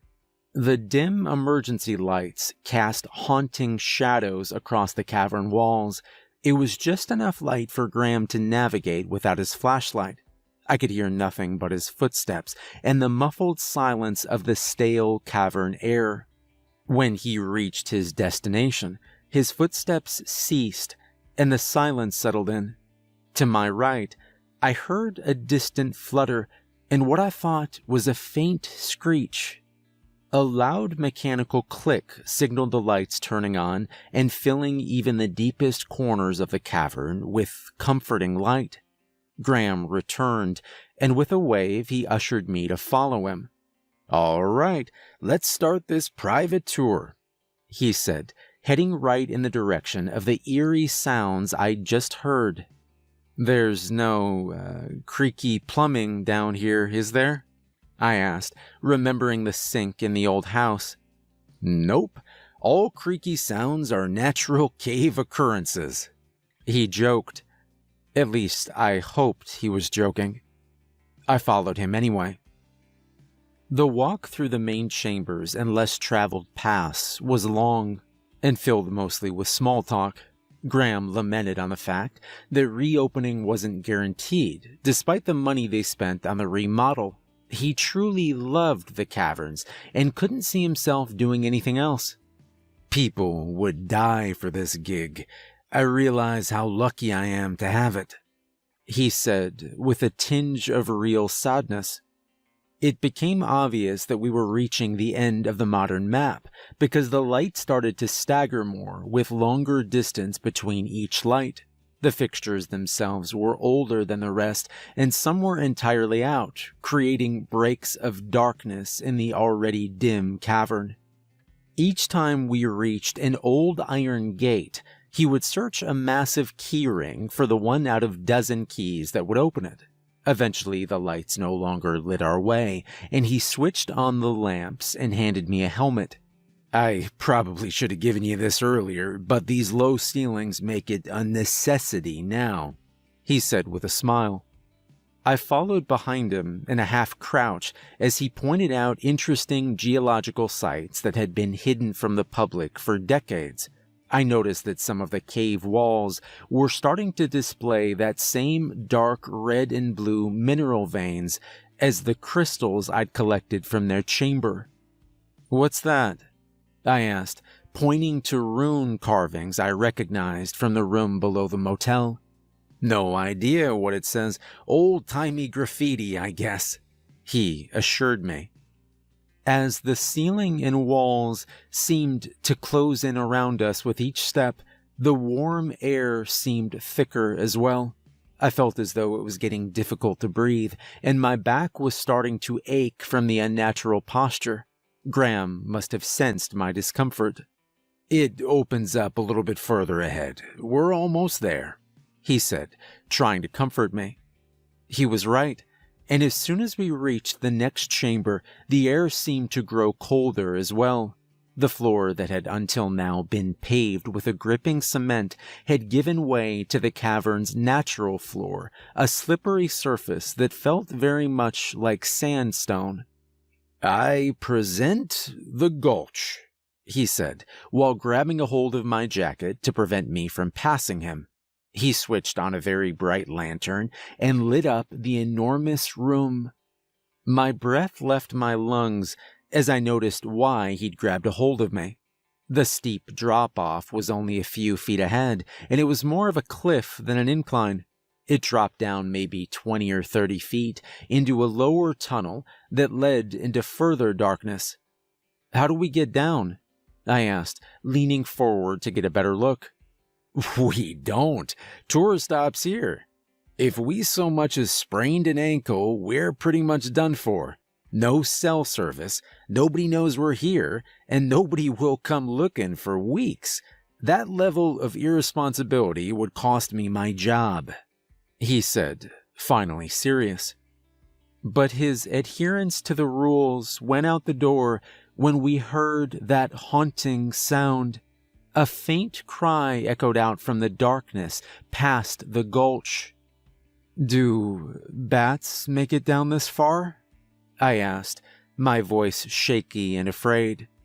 I watched his mind wrestle with the possibilities as he shook his head slowly. "Then what's that?" I asked. He turned to me, his eyes wide and afraid. He shook his head again. As my own voice echoed down the cavernous path ahead, the sound ceased as if hearing me.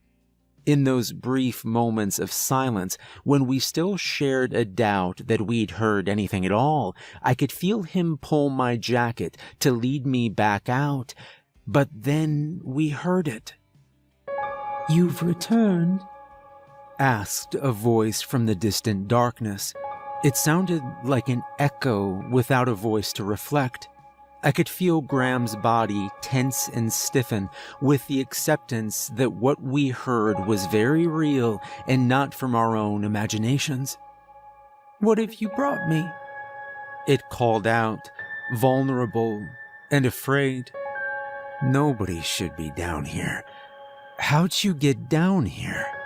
Graham asked, as if he wanted an answer from himself and not the ghostly voice below.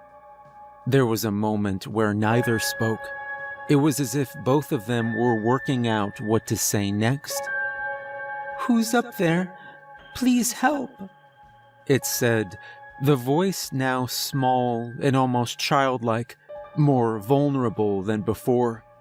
"I'm a park ranger. I can help you," he said, and I realized that it was now me holding onto his jacket, trying to hold him back. "Stay where you are," he called out to the childlike voice in the darkness. He turned to me with a look of defeat or unwanted heroism. "We have to help," he choked out. "Do we?" I asked as he moved past me to an old metal utility trunk just to the right of the room. As he struggled to find the key that opened the trunk, I peered into the darkness looking for any sign of movement. For a moment, I thought I saw a small, pale form move just beyond the edge of the shadows, but my attention was soon taken by the metal groan of the trunk opening. Graham pulled out a rope ladder that attached to the side of the already secured trunk and dropped it below. The ladder unraveled along the steep incline all the way to the floor. "I've been trapped. Please come down and help me," the childlike voice said. I followed after Graham as he descended down the ladder. As my hands grazed the coarse, granular texture of the cavern wall, it felt as if the moisture was drawn from my skin. With each labored step down, the cold, dry air stung my lungs. By the time I reached the bottom, Graham was already halfway across the gulch with the lantern held high. Somehow, the light seemed to stop at the edge of the shadowy darkness ahead. "How did you get down here?" he asked, walking slowly towards the darkness ahead. "I've always been down here," said the voice, its childlike essence giving way to a frightening growl. At the edge of the darkness, Graham stopped to adjust the lamp, doing everything he could to cast more light towards the unseen voice. With his attention on the lamp, Graham didn't even see it coming. He had no time to react. A pale white figure emerged from the darkness and skittered across the cavern floor, grabbed Graham by the ankles, and pulled him to the ground. The lantern shattered on impact. I stood there, frozen at the bottom of the ladder, my own light only casting a few feet in front of me. "Graham?" I called out. "Run," he responded in a gurgled, gasping moan. So I climbed. I climbed faster than I thought possible, skipping rungs with each aching pull as my muscles worked on instinct and adrenaline. I could hear the cold, wet patter of naked flesh hitting the cavern floor as the figure raced towards me. When I reached the top of the ladder, I glanced back to see the figure pulling itself across the floor with an unnatural speed. As I turned to pull the ladder up, my light cast just far enough to reach the bottom of the gulch. A withered claw-like hand, covered in bright red blood, reached out and grabbed the bottom rung. It pulled with an inhuman strength. I braced myself and pulled back. I could hear its other hand clawing at the sandpaper-like surface of the cavern wall, struggling to gain footing. I looked to my right, into the open utility trunk. Sitting atop a coil of rope and other gear was a silver-coated pickaxe. As I felt myself teetering on the edge of falling, I let go of the rope.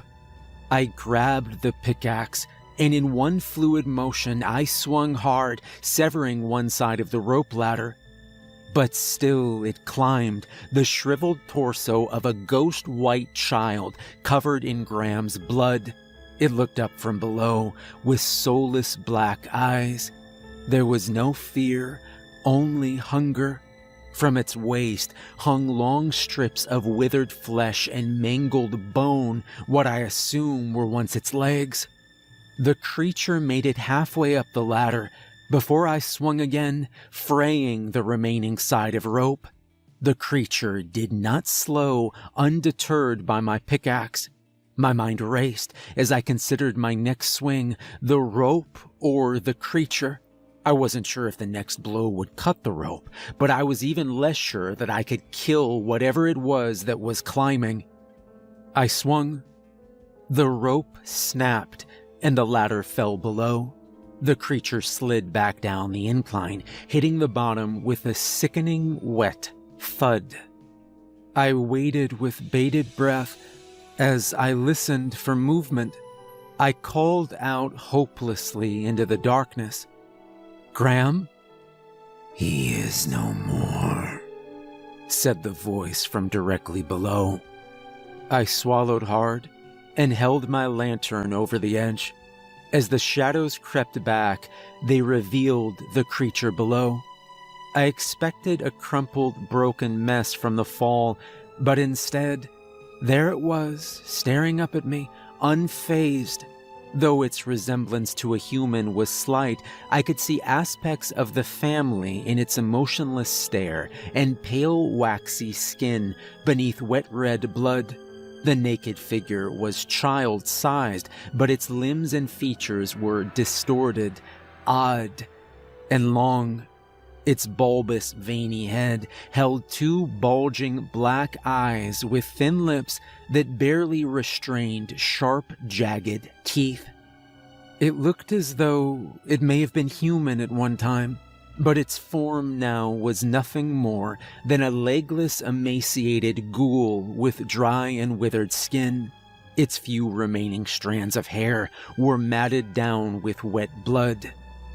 "Will you please help me out?" it asked. "Why are you down here?" I cried.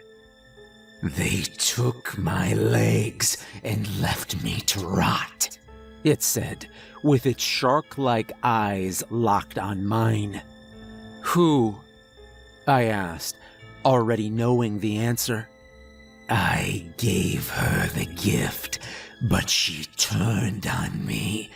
I can give you the gift too, if you help me up." "How?" I asked. "I will drink from you, and you will drink from me, and when you slumber beneath this salted earth, it will leach out the very essence of death from your being.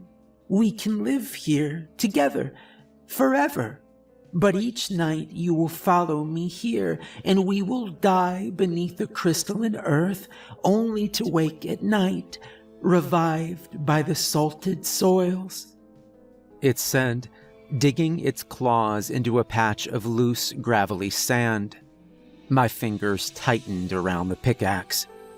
What's stopping you from killing me once I help you? I asked. Solitude. Eternity is meaningless if you're alone. What about Graham? I asked, pointing into the darkness. Can you bring him back? He is not worthy of the gift. You must choose it. He is nothing more than a meal, sustenance after a famine. But you, I can smell the gift on you. You know of my children. You know what it means. If they are your children, why are you here? I asked. She accepted the gift, and we lived for years, preying on the weak that wandered into our realm. And then he arrived and stole her attention from me. When she gave him the gift, he convinced her to leave our home. When I refused to let her go, he took my legs, and they left me down here to starve. But as I said, death does not come easy down here. Not for us. If I help you, you can make me like you? I asked, my voice shaky and unsure. Yes. It smiled. I looked down at the silver axe in my hands. I thought back to the silver-tipped bullets in my grandfather's box. He must have known. The pickaxe was here for a reason, coated in shimmering silver. I knew what I had to do. I tied off the coiled rope in the box and dropped it down. The creature quickly grabbed hold and pulled itself up, one clawed hand over the other. It climbed as its mangled lower half dangled below. I stepped back and readied myself. As the creature crested the incline and pulled itself onto my level, I raised the pickaxe high over my head. Quickly, I brought it down on the creature's skull with a sickening crunch. I let go, and the blood-covered ghoul fell forward onto the ground in front of me. Slowly, it turned its head, and the black, expressionless eyes locked on mine. Silly. Silver slows, but cannot kill us. It smiled, baring its rows of sharp teeth. As it wrapped its sickeningly long fingers around the handle of the axe, I reached into my pocket. It pulled at the handle, trying to free the pickaxe from its head, too focused on what was in my hand. I lurched forward with the only weapon I had left, the sharp crystalline rock. But the creature was fast and swiped at my feet with an incredible quickness, just as it did with Graham. I fell backwards hard and hit my head on the rocks, but the helmet saved me from an almost certain concussion, or worse. I was still woozy when the creature climbed on top of me, the pickaxe still embedded in its skull. With one arm, I fought it back, holding it by the neck. With the other, I gripped crystalline rock. With its face only inches from mine, I closed my eyes and plunged it into the creature's chest. Almost immediately, the skin around the puncture withered and cracked as the rock leached the life from the creature. I pushed it off of me and crawled backwards. The creature's blank stare gave way to true horror as it looked down at the fatal piercing blow. Confused, its hands weakly clawed at the embedded stone. I stood up and removed the axe from its skull. Again, I raised it high and then brought it down hard. This time, the skull collapsed beneath the blow. Its flesh crumbled in decay until nothing but dust and blood sat before me, soaking into a sludgy mess. Confident that I'd ended this ancient evil, I pushed curdled blood and mudded flesh into the gulch below. I then used the rope to climb back down into the gulch, unwilling to take the creature's word that Graham was gone. As I stepped into the darkness, the ground squished beneath me. I directed the light to my feet and the massive amounts of blood that surrounded them. I found Graham only a few feet into the darkness. His body was cold, but I could have sworn I still felt a pulse. Blood oozed from large gashes in his throat, stomach, and arms. Still, I had to try. He was heavy, but I managed to drag him all the way back to the rope. It was only then that I had the realization that there was no way I could get him out, not on my own. By the time I could find help, he would surely be dead, and if he were dead, I would have to explain why. The creature that inflicted his wounds was nothing more than blood-soaked dust, which made for a poor explanation. They would ask how I found him, what happened, and how we could have lost so much blood without a jagged rock in sight. I stood there, watching his blood slowly ooze out into the grainy sand beneath, mixing with the discolored sludge of the creature that had killed him. I made peace with my only viable option. I would leave him here, and hope that by the time they found him, it would look like he fell climbing down. I didn't want my friend to stay here forever, but just long enough to not incriminate me with defensive wounds. I knew that he'd understand. We both witnessed an unnatural evil, and there was no way anybody else would believe it, not without evidence. I pulled my crystalline stone from the bloody muck and stuffed it back into my pocket. After I said my goodbyes to Graham, it took me hours to find my way back out of the caverns. Back in the gift shop, I cleaned myself up and did my best to remove any evidence I'd visited. I even returned the helmet to the rack after wiping away any trace of blood. I was tired and weak by the time I stumbled outside into the night. I drove home in a daze and barely remembered crawling into bed. The days that followed were heavy with guilt and sorrow. Graham lost his life because of my foolish actions, and even though it meant the evil down there was finally gone, I couldn't help but wish it was me instead of Graham down there, rotting, waiting to be found. On the third day after the events in the cavern, I was awoken mid-afternoon by a knocking at the office door. I expected to open it to a weary traveler, but instead I found myself face to face with the sheriff. He lowered his sunglasses and cut right to the point. "Mind if I come inside? I got questions, and I got a feeling you might know something." "Sure," I said, breathless and already worried. I let him inside the office, and he made his way over to the check-in desk. He pulled out a tablet from under his jacket and set it down. "You're familiar with Ranger Graham Nillis?" he asked, his brow furrowed. I glanced at the coffee counter in the lobby and nodded. "You were with him on Thursday, correct?" he asked, as if I'd already admitted to it. With him?" I stumbled. The sheriff turned on the tablet, and as he navigated it, he said, "We have CCTV footage showing you at the cavern's visitor center." Before I could even answer, the video was already playing.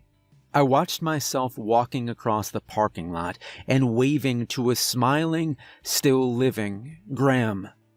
"Yes, I brought him coffee. He used to come in often, but it had been a while, so I stopped by. Is he okay?" I asked, regretting my last question. The sheriff cocked his head to the side, questioning me. "Just coffee?" he asked. My brain seemed to shut down, overloaded with the possibilities of what he knew, why he was there, and why he hadn't arrested me yet. "Well, he showed me around the renovations," I offered. He nodded, accepting my answer. "Gotcha," he said, already navigating to another video.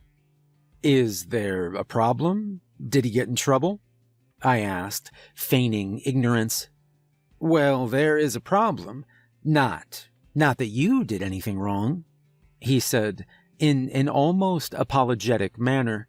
He could sense my discomfort and cleared his throat. Before he hit play on the video, he explained, "Did he mention anything strange when you met? Did he seem afraid of anybody? Anything?" "No," I lied.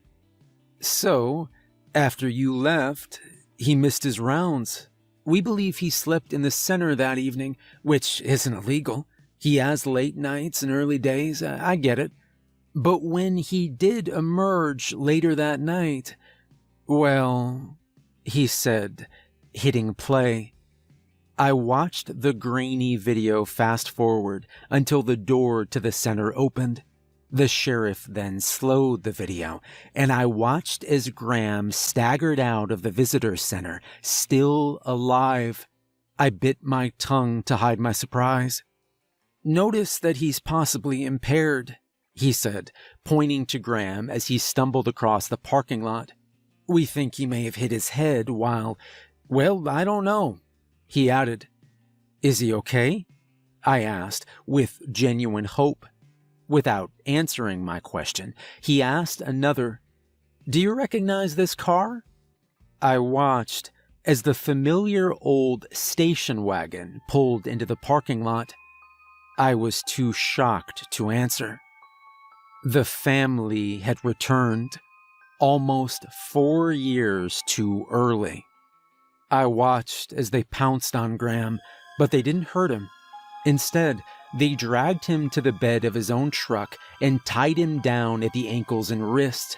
His arms and legs were splayed out to each corner of the bed, the 2 men holding each arm, while the middle-aged woman and older woman held his legs. The teenage girl just stood there watching him.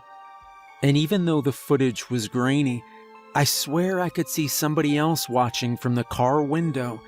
My sister. "Hold on. You don't need to see this," he stumbled, trying to end the video, but instead fast-forwarding it. I watched as the family got back in their car and left, leaving Graham exposed in his truck. I watched as the sun crept across the parking lot as it rose above the trees. I watched his body ignite the moment the sunrise reached his foot. I watched it burn him slowly from his feet all the way to his head until there was nothing more than a charred corpse. I watched my friend die a second time. "I'm so sorry. You shouldn't have seen that," he stuttered, finally just powering down the tablet. There was a moment of silence as he let me process the horrific murder I'd just witnessed. "We believe they doused him in an unknown accelerant. We're not sure how, but they burned him alive. We just want to know why." "Do you recognize them?" he asked. I shook my head in disbelief. "We don't know who they are, but we feel they may be responsible for both deaths." He trailed off. I felt my head spin and asked to sit down. Realizing that I just witnessed my friend's death, the sheriff eased up on the questions and tried to soften the situation. He offered me his card and told me to call him if I remembered anything. He left me there on the couch in the lobby, reeling from the realization that I no longer had 4 years to figure it out. They were already here, and that means they would be checking in sooner than later. I couldn't help but feel that somehow they knew what I'd done. I needed to come up with a plan to keep myself safe and somehow free my sister from their grasp, but instead, all I could do is replay the last words the sheriff said before I completely shut down. He'd pointed again to the frozen frame of the old man, the old woman, the middle-aged couple, and the teenage girl and asked, "Have you ever rented a room to this family?" I lied and told him, "No." The family was coming, and there was no way I could escape, not without my sister. Unwilling to die in my bed, I decided to wait for them in the office, just as I always had.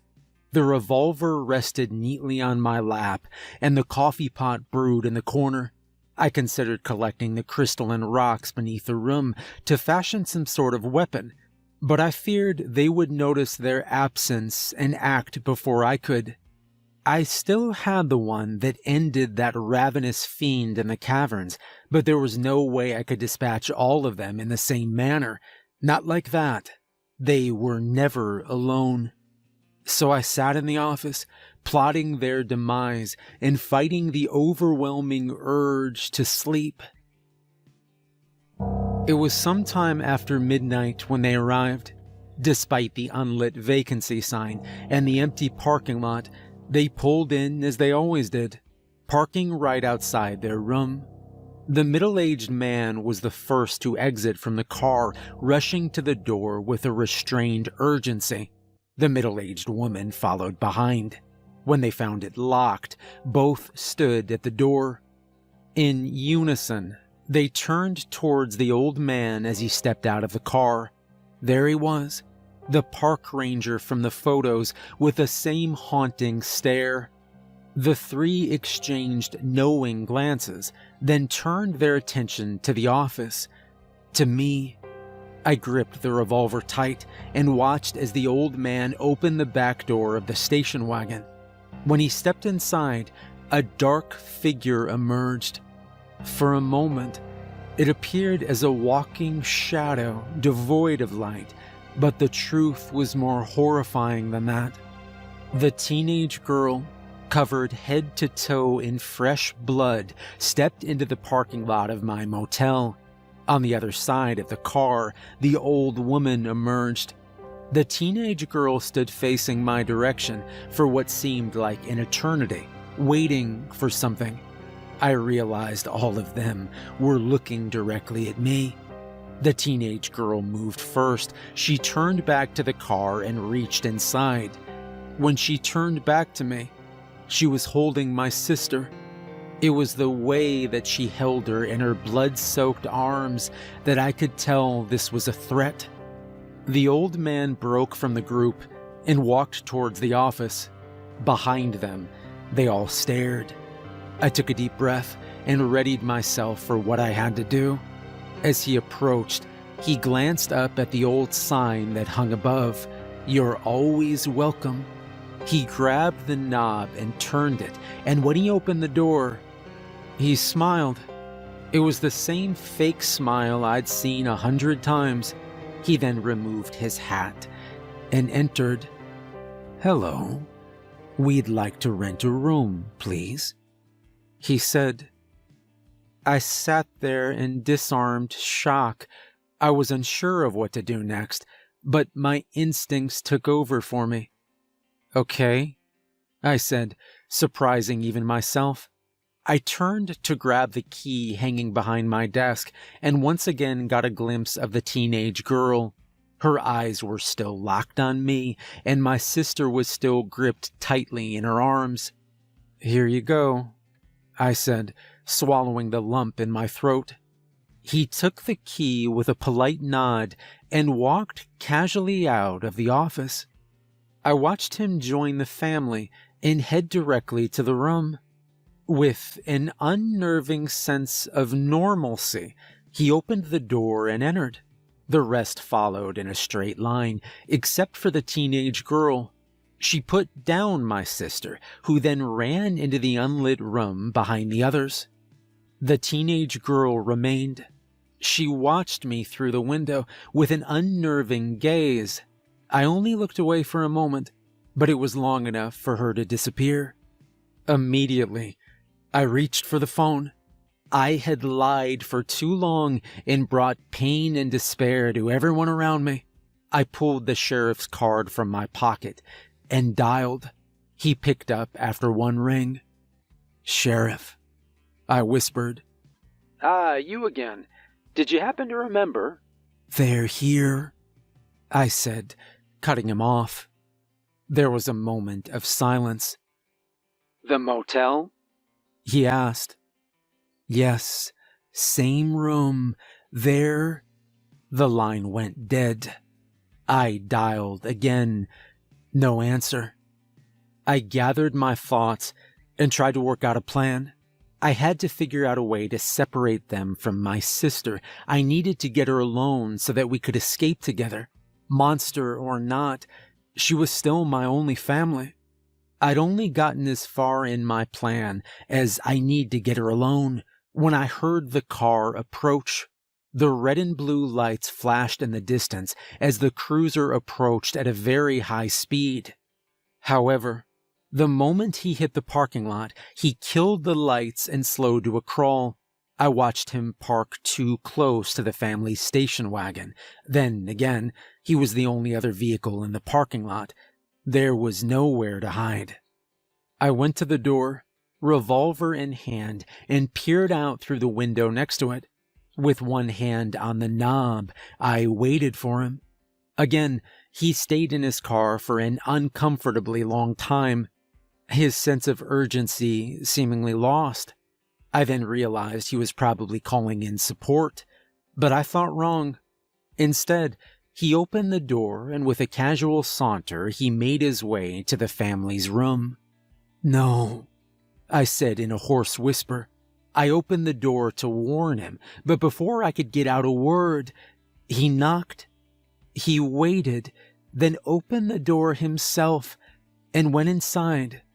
Terrified, I wanted nothing more than to go back inside the office, but it was foolish to think anywhere was safe. I stepped outside with the gun in my hand and crept towards the room. I lingered back by the cars, listening for any sign of a struggle. That sign came in the form of 6 gunshots. They were followed by silence. I ran, but not in the direction I expected. I ran towards the room. 6 shots for 6 members of the family. Foolishly, I'd hoped he'd missed the last one.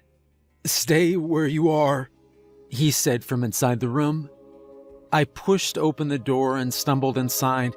What I found was not the heroic scene of a small-town lawman standing over slain demons, but instead, he was lying in the corner of the room, bleeding profusely from the gut. As I stepped into the room, the family gently pushed me aside as they walked calmly out of the room. They paid no notice to the revolver dangling at my side. The old man tipped his hat and flashed that fake smile as he passed, as if this were nothing out of the ordinary. "Where are you going? You can't leave now," the sheriff shouted through the blood pooling in his mouth. He fired the gun again, straight into his own stomach. "Now, you have to turn me. You have to turn me now," he shouted, and with each word the exertion pushed oozing blood from his wounds. The older woman ignored him as she collected her earrings from the side table and walked out the door, followed by the teenage girl, now cleaned of blood and changed into a modest dress, neither acknowledging the dying man in the corner. "I covered up everything for you. You owe me this," he whimpered. And with that, the door shut behind them, leaving me stranded in the cursed room with this dying man. Did you shoot yourself?"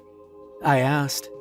Frustrated, he waved the gun wildly as blood seeped from his nose, mouth, and multiple bullet holes. "It seemed like a good idea at the time," he joked, laughing through the pain. "I know they need me, but I guess I miscalculated how much." I looked down at this dying man, and I couldn't help but feel vindicated in my mistrust. "Call an ambulance, will you?" he said, the color draining from his face. I pulled out my phone. A look of momentary relief flashed across his face. I started to dial, but then stopped. "What do you mean they need you?" I asked, my finger hovering over the send button. Frantic worry set in as he realized why I hesitated.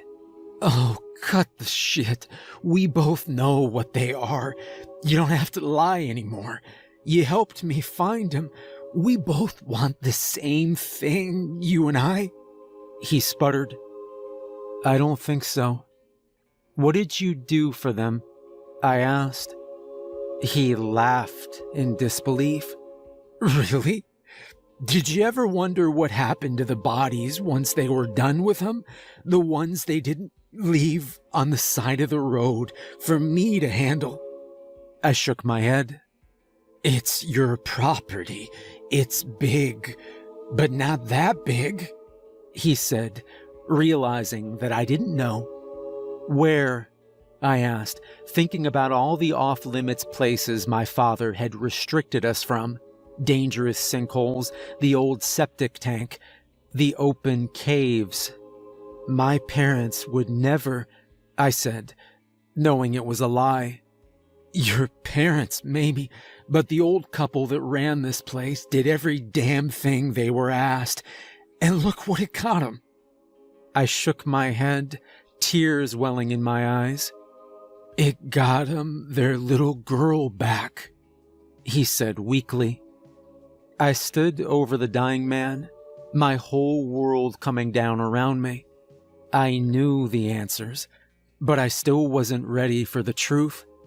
I looked out in the direction of where the bodies were hidden, as if looking through the wall itself, searching for them. The septic, he said, as if he could read my mind. But you don't want to see that. I realized how close to death he was and hit send on the phone. Don't bother, he said. Even if you drove, I'd only make it to Gillis Road. 911, what's your emergency? Said the voice on the other line. I tried to answer, but the words wouldn't come, stuck in my mouth with uncertainty. The sheriff shook his head. Sorry, misdial. My apologies. Have a nice night, I said and hung up. Do what you will with my body, but without me, they're gonna come looking. And when they do, those monsters will be long gone, and you'll be left to clean up and take the blame. You should probably have a plan for that. But I didn't do anything. It was all them, I said, choking on my words. It's your property, sort of, he said, pausing as a thought slowly came to him. They don't care if you fear them. They're smarter than that. They only care that you fear death. I watched as the life slowly drained from his body. I wanted to hold his hand, to comfort him, but my own repulsion of what he'd done overrode my empathy. As he faded away, he looked me in the eyes and muttered one last thing. I remember your parents. What a shame. You should never have been left here with them. His voice trailed as his eyes glazed over and his heart finally stopped. I rolled him into an old sheet and dragged his body to the cruiser outside. With great effort, I was able to heave his corpse into the back seat. I drove it around to the back of the motel and then returned to clean up the trail of streaked blood that led from the room to the parking lot. I used buckets of warm water from the shower and scrubbed it clean with an old push broom. It was a poor job, but I didn't have time for perfection. I drove the cruiser along the strange path I'd avoided my entire life. My father had told me as a child that this place was unsafe, and as an adult he further emphasized the danger of it.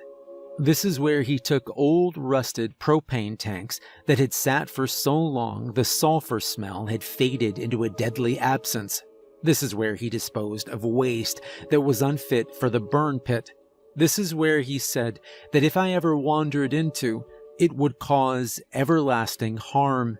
At least he was telling the truth about that. When I reached the unrecognizable location that I'd avoided for years, I stopped the car. I retrieved the large flashlight from the trunk and continued on, looking for any sign of, well, death. I saw the rusted white paint of old propane tanks buried halfway beneath a layer of dirt and fallen leaves, and walked in that direction. The smell hit first, the putrid stench of decay that was so thick you could taste it. The ground beneath me seemed to soften as I neared the trench where an old septic tank once was. It was never used and removed some time after I was born. It was the remnants of the dream home my father always promised to build for my mother. Instead, they settled into their macabre routine and lived out their lives in the small cottage attached to the motel. I always thought that my sister's death was the reason the dream was abandoned, but it turns out they just found other uses for the plot. As my view crested over the ditch, my mind struggled to comprehend the amount of death that was discarded just a few feet in front of me. Bodies in various states of decay, most of them were years or decades old, stacked without regard to their humanity. Rotted bodies sat atop sun-bleached bones resting on a thick layer of decayed flesh, and on top of it all was poor Bill Henley. His body was almost unrecognizable. No longer the strong, imposing man that stood outside his truck. Now, he was nothing more than a withered white corpse, drained of everything that gave him life. Small incisions covered his legs, arms, belly, and neck. He was drained of blood and wiped clean. His eyes were now nothing more than deep black sockets. I felt guilt for not warning him, but I realized I had a chance to make it right. I pulled the sheriff from the back seat and dragged his body to the pit and rolled him down. He landed next to Bill. I collected the bloody sheet and carried them over to the nearby burn pit, the one my father rarely used. I lit a match and tossed it onto the sheets.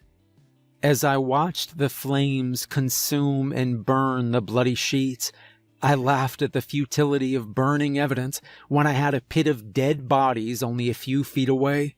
What was I trying to hide? In the wake of that epiphany, I formulated a plan. I stomped out the burning sheets and smothered the fire. I would need those later. I returned to the cruiser and siphoned most of the gas from the trunk, spilling it into a bucket I found nearby. I soaked the sheets and any dry wood I could find, which wasn't much. I then maneuvered the cruiser to the edge of the grave so the headlights would illuminate the rotting mound of death. As I walked across the corpses, searching for fat-soaked clothing or anything that would burn, I could feel the old bones snap and crunch beneath my weight. I listened to the nauseating sound of rotted organs rupturing below. By the time I climbed out, the smell of death and gasoline were indistinguishable. It didn't matter, though. I knew exactly how I was going to dispatch these horrible, soulless creatures. I knew exactly how I was going to kill these vampires that had haunted me my entire life, these beings that cursed my family's very existence. I was going to bring justice to these people.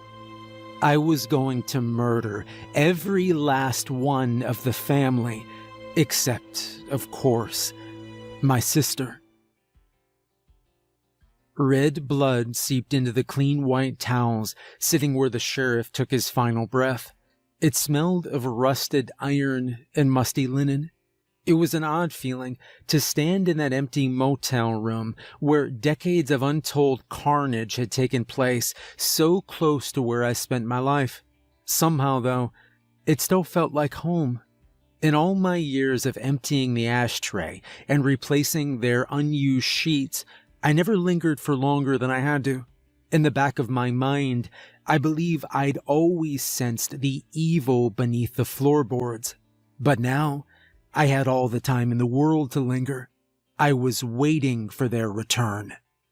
It was only an hour or so before sunrise when I heard the familiar rattling shake of their old station wagon pulling into the parking lot.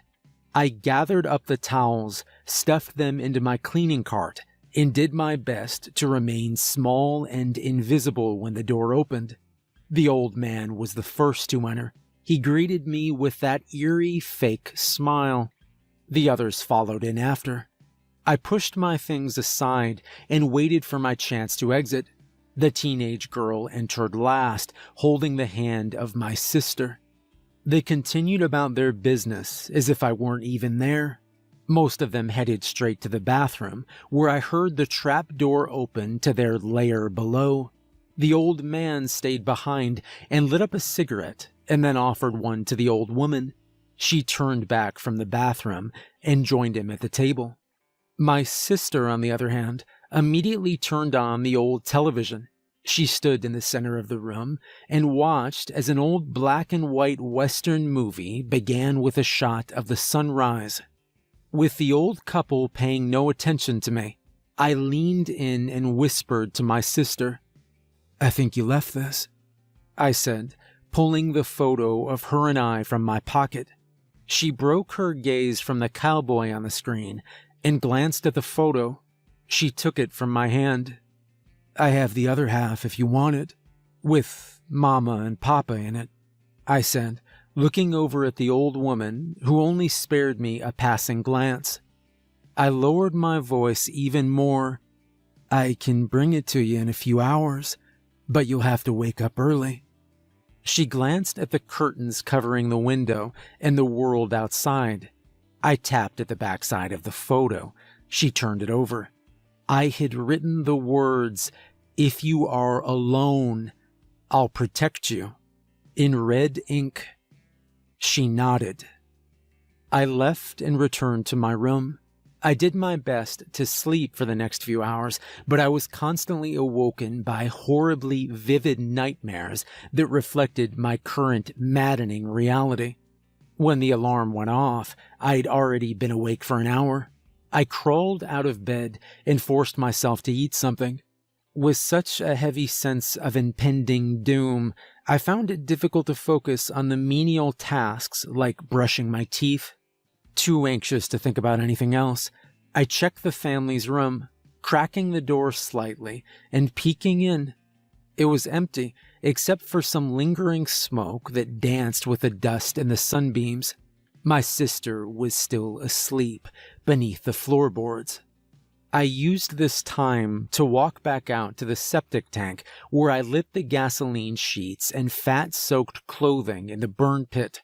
The flames reached high, and I prayed this would burn for at least a few hours, long enough to be noticed when the time came. At the edge of the pit, I looked down at the legacy of horror that my family would forever be aligned with if it were ever discovered. This quaint motel in the mountains would not survive, and my grandfather's legacy would no longer end with its demolition, but live on as macabre folklore. As the corpse-fat-fueled flames danced in the burn pit nearby, it became clear that I was on the precipice of insanity.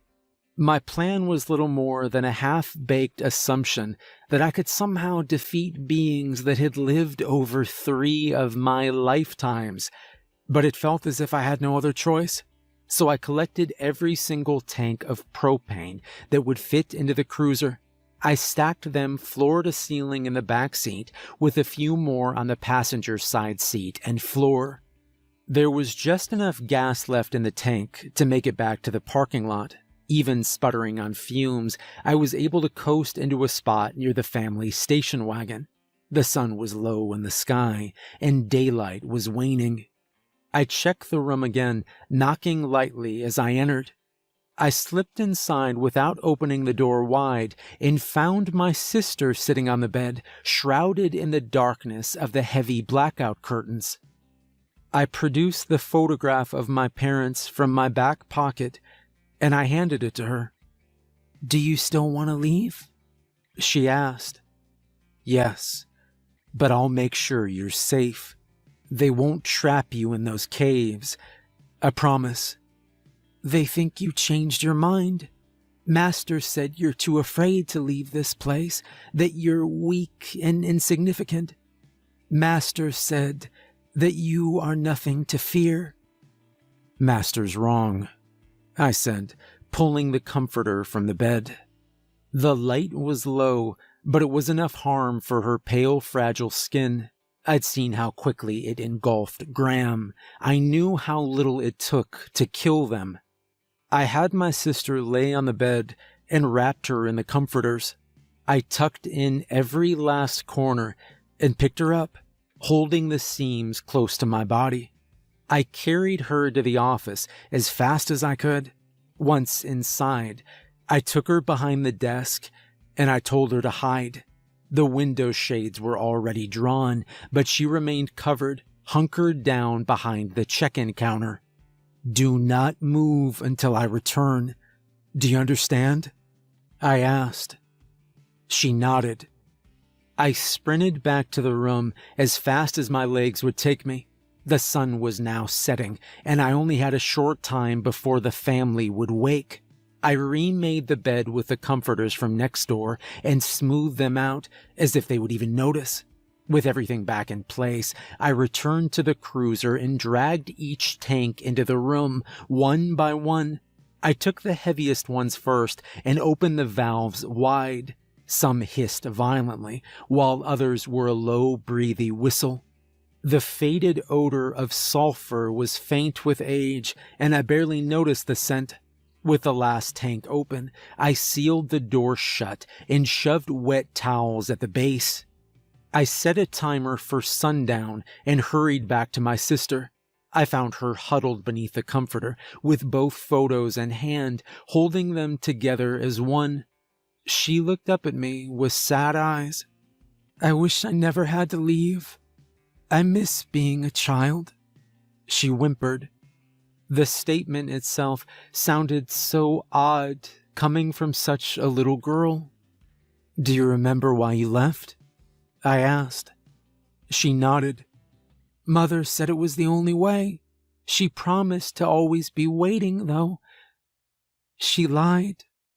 She did her best. But people can't wait forever, I said, brushing her hair back. We can, she said, looking up at me with eyes that I only now realized were marbled with deep black veins. Why do you visit when you do? Every 4 years, I asked. The road is long, and the further we go from caverns, the more we must feed. The more we feed, the more dangerous it gets. Why don't you stay here where it's safe? I asked. We can only stay for as long as the earth allows us. If we stay too long, the soil becomes impure and poisoned, so we must always move. Only in the caverns can we sleep forever. Then why not stay in the caverns? I asked. Would you choose a life of eternal darkness and constant hunger? She replied, with the slightest hint of indignance. No, I admitted. Before now, we'd never stopped, and we'd never turned around. So why now? I asked, already knowing the answer. We had to return so Master could destroy the betrayer, she said. My watch alarm beeped in warning. Dusk was coming. Graham? I asked. She leaned in with the intensity of a zealot. When Uncle Matthew felt his father burn, he begged the Master to come back and seek vengeance, but she refused. She felt he was responsible for his own demise, until she felt her maker die. You see, we can feel the pain of the ones that made us. It keeps us connected. It keeps us safe. It makes us family. When we found that the betrayer had stolen the gift and killed our others, he deserved a painful death. My watch beeped again. I needed to return to the room, but my sister sensed this and grabbed me by the wrist. "He was my friend. He didn't kill them," I said, taken aback by her reveling in his murder. "But he did, and she let him burn in the sun so that his agony would last. Only she decides who lives forever. That's why Mother's sister was mad. She was refused the gift despite what Uncle Matthew promised. So she lit herself on fire and tried to take us with her. Uncle Matthew begged Master to wait for his father, but the boy was buried and the sun was coming soon, so we left him. Master said, 'We do not have room for the weak,'" she said, her eyes ablaze with righteousness. I pulled my arm from her grasp and stood. "That all changes tonight," I said, stepping away from her. "I remember the day you arrived. That was the day that everything changed," she replied. "You were a child when I was born," I said dismissively. "Yes, but I remember the day you arrived here. Mother found you hiding beneath the bed, too small to consume and too young to be worthy of notice. They left you orphaned, and Mother took you in," she said with a wicked smile, as if she could taste my pain. My mind immediately went back to the photo of myself with those strangers. I thought back to the coldness my mother had for me, while her warmth for other children was always evident. "I don't remember any of that," I said, my hand on the doorknob. "Why would you?" she said with an evil smirk. I didn't want to believe her. The alarm beeped a final alert, and I realized I was out of time. I sprinted to the family's room and pulled back the wet towel. I held it to my mouth and entered. I smelled nothing, but I swear I could sense a haziness to the air. I tied the towel around my mouth and grabbed the first 2 tanks. They were lighter than before, which means they were emptied. I hurried as fast as I could, throwing them into the parking lot. I just needed them to be out of the room. It was impossible to do quietly, but I did my best to muffle any bump while keeping the door closed as I entered and exited.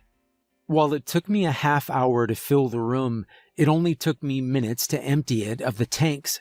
My hands bled from cuts on the rusted metal handles. On the way out with the final tank, I heard the floor in the bathroom creak as the hatch opened. I locked the door and returned the towel to the crack beneath it. I moved a few of the tanks around the corner, but abandoned the task when I heard movement inside. I sprinted back to the office and found my sister already standing in the center of the room. "What are you doing?" she asked. "Keeping you safe," I replied. "I am safe. She knows you won't hurt me. You can't hurt any of us," she said. Standing in the doorway to the office, with my sister staring through me with those deep black eyes, I began to realize that she was not the little girl I thought I knew. It was her reveling in the pain of others that made me realize she was more them than me. In more ways than one, she wasn't my sister anymore. It was then that I heard an unholy scream come from inside the family's room. The teenage girl, the master, had noticed my sister was gone. I thought for a moment that my plan was unraveling, but the old man was stuck in his habits. The door was thrown open, and the teenage girl emerged, beast-like in her anger. But the old man, the park ranger, was not concerned. Instead, he did as he always did. He lit a cigarette. The explosion shook the very foundation of the motel. Pictures were thrown from the walls and glass shattered. When I looked out at the parking lot, my ears still ringing, I saw the master lying motionless on the asphalt. I stepped outside with my sister rushing past me, letting out a primal scream as she ran to the master. Behind them, the motel room was aflame in hellish fire. I could hear a loud, ghoulish moan, even above the crackle of embers. The old man stumbled out, howling in pain. It was the first time in my life that I'd ever seen any sign of emotion from him. His flesh dripped from the bone as the heat melted his skin. His white skull was slowly revealed behind blackened flesh as it sloughed off his face. With each step, he left behind charred chunks of melted skin in a smoldering trail of burning gore. He made it only a few more feet before collapsing in a heap of scorched agony. He struggled to crawl away from the flames, but as he tried, his muscles separated from his body like what I can only describe as pulled pork. The building collapsed in on itself, trapping the others inside. I could hear their screams as they begged for the master to save them. She awoke suddenly and leaped up. Her eyes seemed to darken into black orbs set deep in her skull. She let out another primal scream, and she ran towards me. I reached into the back of my pants and pulled out the revolver, aimed, and fired. The first shot struck in her shoulder, and it seemed to surprise her, the pain from the silver-tipped bullet. She slowed for a moment, feeling the sting. I watched as my sister felt it too. The master bared her sharp teeth and continued on, but I waited to fire. I waited until I knew I wouldn't miss. I waited until she was close enough to see my own reflection in her black eyes. I waited until it was almost too late. And then I fired. All 6 rounds struck her, with the last catching her right between those dead, soulless eyes. She dropped to the ground. But I remembered, silver cannot kill, it only slows. I pulled out the crystalline rock that killed the very creature that started this nightmare and approached the master with caution. I could hear her rapid short breaths as her body worked to push out the silver-tipped bullets. I rolled her over and raised the crystalline rock above my head, ready to plunge it into her heart, when I was blindsided. My sister tackled me to the ground. "You can't kill us," she screamed, her eyes now full black orbs. "She is the killer. She is evil. I'm your family," I said back. She showed her teeth and leaned in so close I could feel her cold breath on my neck. "You are food," she hissed, and then she opened wide and bit down. I could feel her sharp, jagged teeth as they pierced my skin, tearing at my flesh. I had no choice. I had to fight back. I only meant to hurt her when I plunged the crystalline rock into her side. She howled in pain and rolled off of me. I saw the strange salted rock do its work as the skin around her wound started to shrivel and dry. I went to pull it out, but she pushed me away and grabbed hold of it herself. She yanked at the deadly stake piercing into her side, trying to remove the crystalline rock. But it broke. The larger part fell to the ground with a dull end. The rest remained inside her, eating away at her innards. She looked me in the eyes one more time, and for a moment, just a moment, I could see the face of the little girl I once knew. She collapsed to the ground as her rib cage collapsed in on itself. She was gone. I looked back to the master, but the place where she fell was now just a spot of wet blood on the asphalt. I looked frantically for her, the orange flames of the fire illuminating everything. She was still alive, and I was defenseless. I picked up the dull crystalline rock and ran towards the cruiser. I could feel the moisture leach out of my hands as I gripped the rock as tight as I could. The explosion shattered the front window of the cruiser, so I had to work fast. From the front seat, I retrieved the items I'd taken from the sheriff's body: handcuffs, keys, and a service pistol. When I stood up and turned around, she was already there, a silhouette among the backdrop of flames. I fired again. The bullet struck her chest, but she didn't even flinch. Instead, she flashed a ghoulish smile. There was nowhere to hide, and I knew that it was impossible to outrun her, so I chose the only safe place I could think of. I threw open the back door to the cruiser and crawled in, though I was careful not to pull it shut just yet. The master leapt out of the hood of the car and sneered at me through the metal gate separating the front and back seats. Slowly, she crossed over to the opposite side of the car, her gaze locked on me like the predator she was. I was backed against the door, ready to push it open behind me, but even then I knew I couldn't outrun her. She opened the rear door across from me. Her long clawed nails gripped the metal grate over the windows as she pushed the door wide open. I know she was sure that she had me trapped, so she toyed with her prey. She moved slow and deliberate as she crawled into the back seat with me, her pitch-black eyes swirling with reflections of the fire outside. She smiled, and her jagged, toothy grin was revealed, dripping with foul-smelling slime. Again, I waited until she was close enough to kill, and then I taunted her. "This is what I used to kill your maker," I said, holding up the broken crystalline rock. Her emotionless eyes remained fixed on mine. Her expression was unchanging. With an inhuman quickness, she grabbed hold of my wrist, tight enough to break a bone, but I held the rock as long as I could. I watched her eyes and waited. The moment she broke away to glance at the dull broken rock that killed her creator, I acted.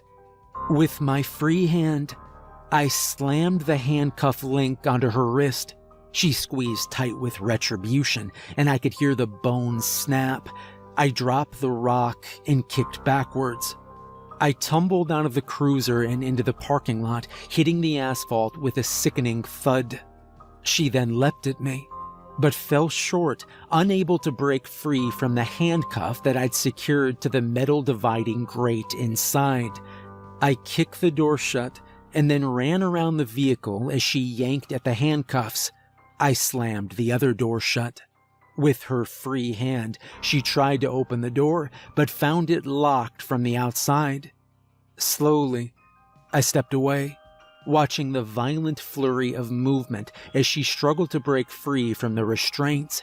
She kicked at the metal grated windows, managing only to dent them. From a distance, I watched the fire burn in the darkness, hidden by the night sky, and I waited for her to die. I was waiting for sunrise to come and purge this world of her evil. From the back seat of the cruiser, she screamed and threw herself against the windows. I watched her fight for hours, locked in the back seat.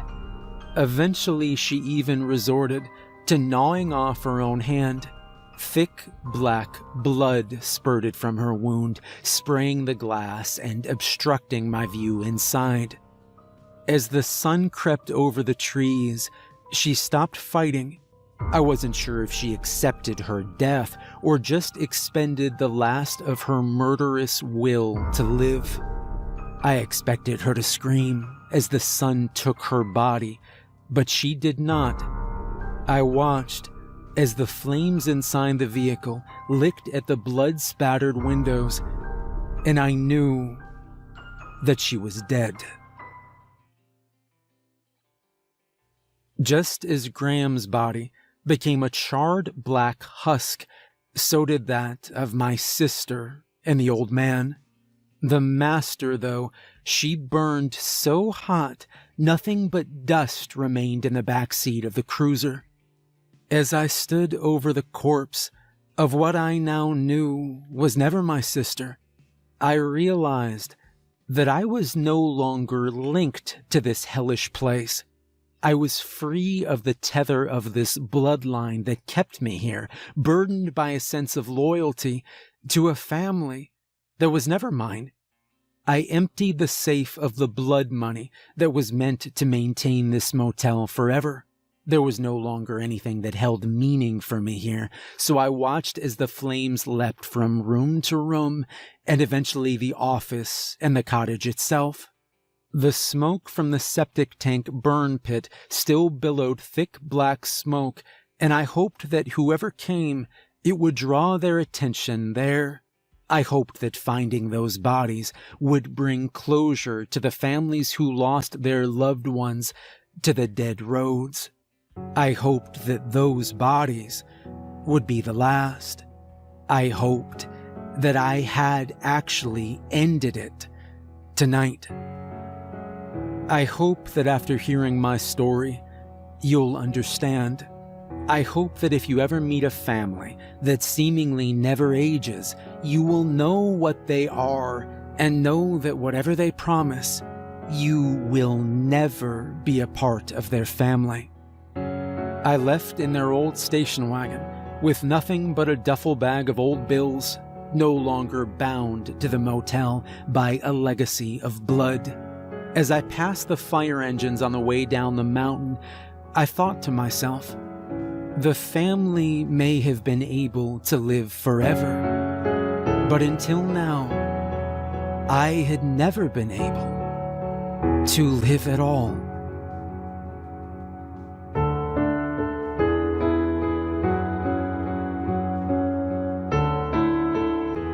Hey everyone, remember to like and subscribe if you enjoyed the video, and a huge thank you to the author Strange Dangerous for allowing me to narrate such an awesome story.